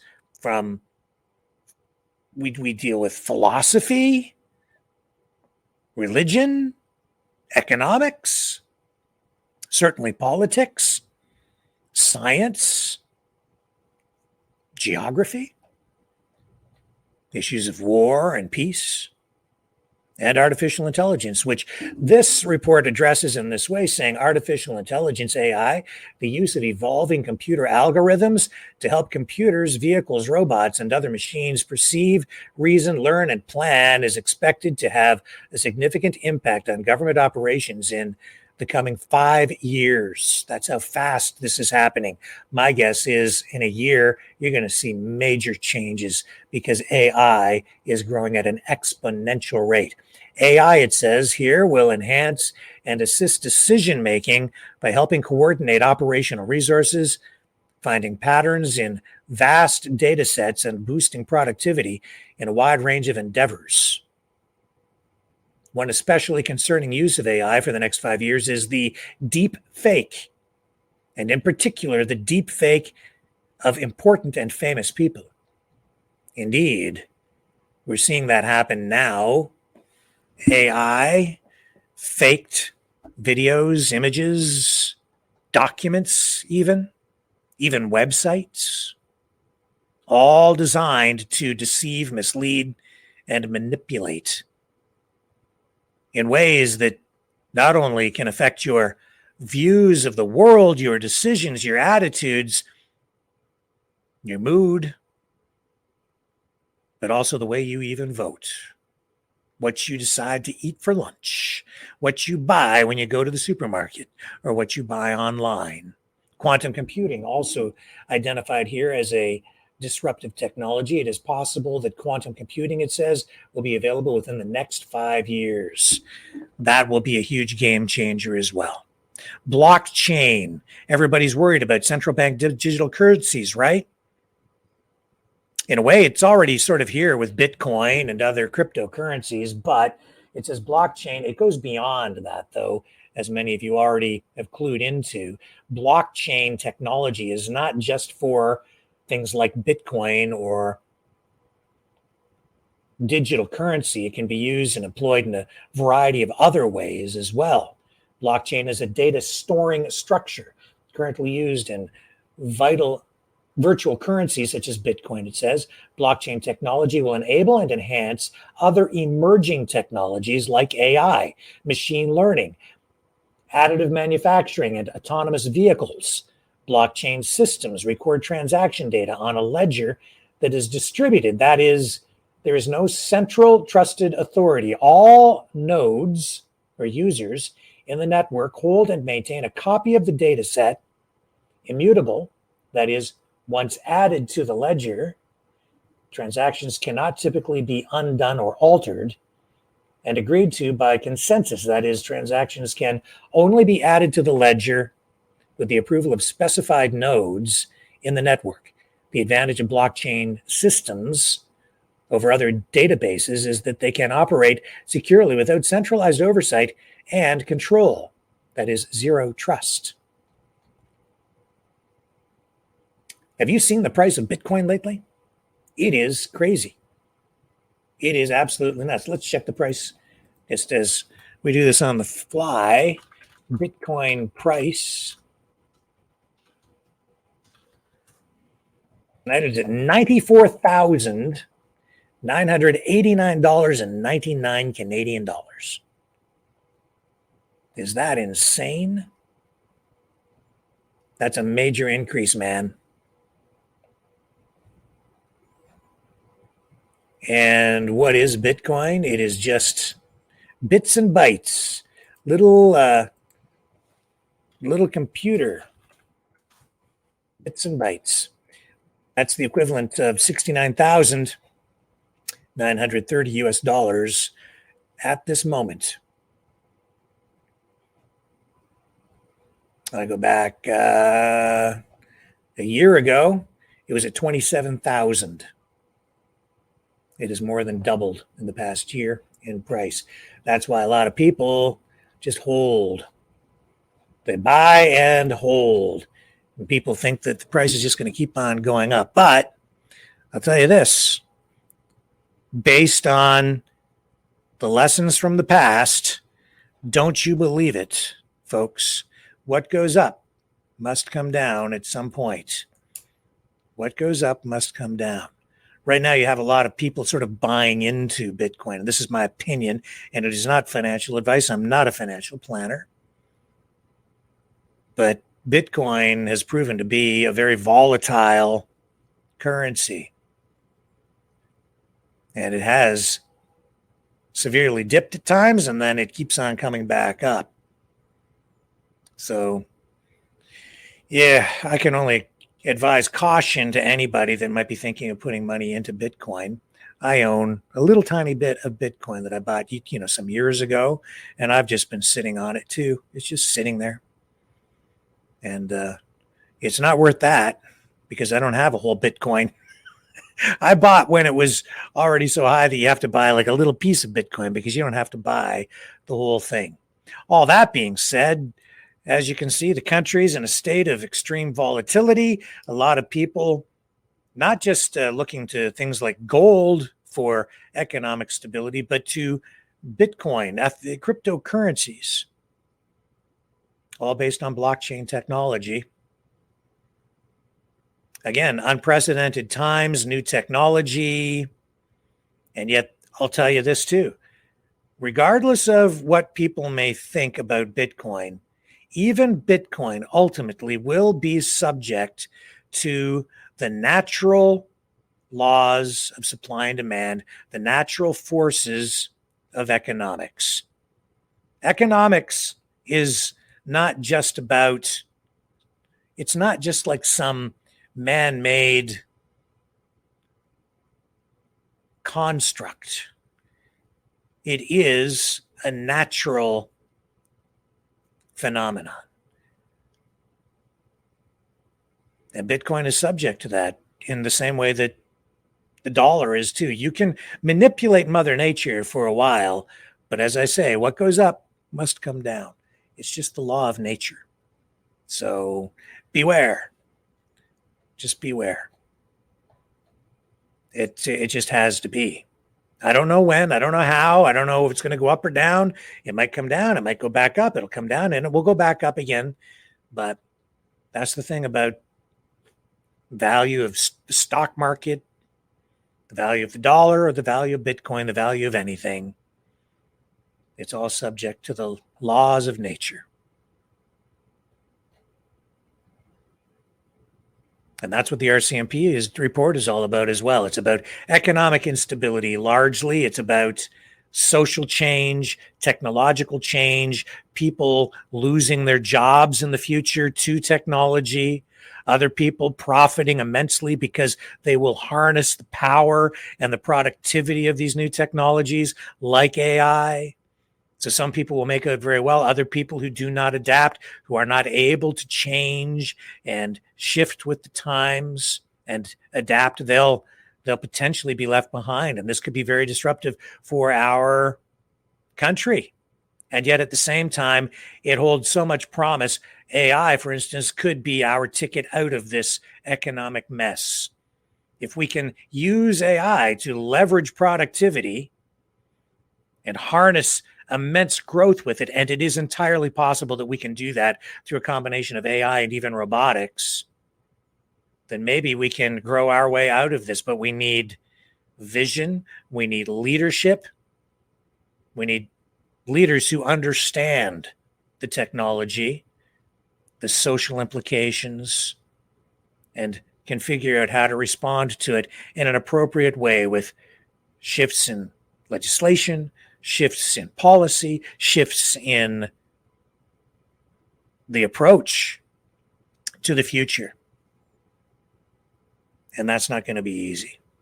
Unfortunately, right now, I'm just wondering if any of the people who present themselves to us as our potential future leaders really have a deep enough understanding, or if they have the intellect needed to guide us in a proper way heading into the future. Let's cross our fingers. Let's hope. Let's pray on this 25th day of March, 2024. And let us all pray for peace. Folks, I'll be back tomorrow night, 6 p.m. Eastern Standard Time, right here on the Maverick News Channel, where we have the antivirus programs for your mind.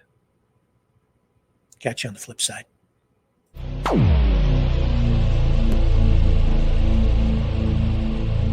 This has been a Maverick Multimedia production.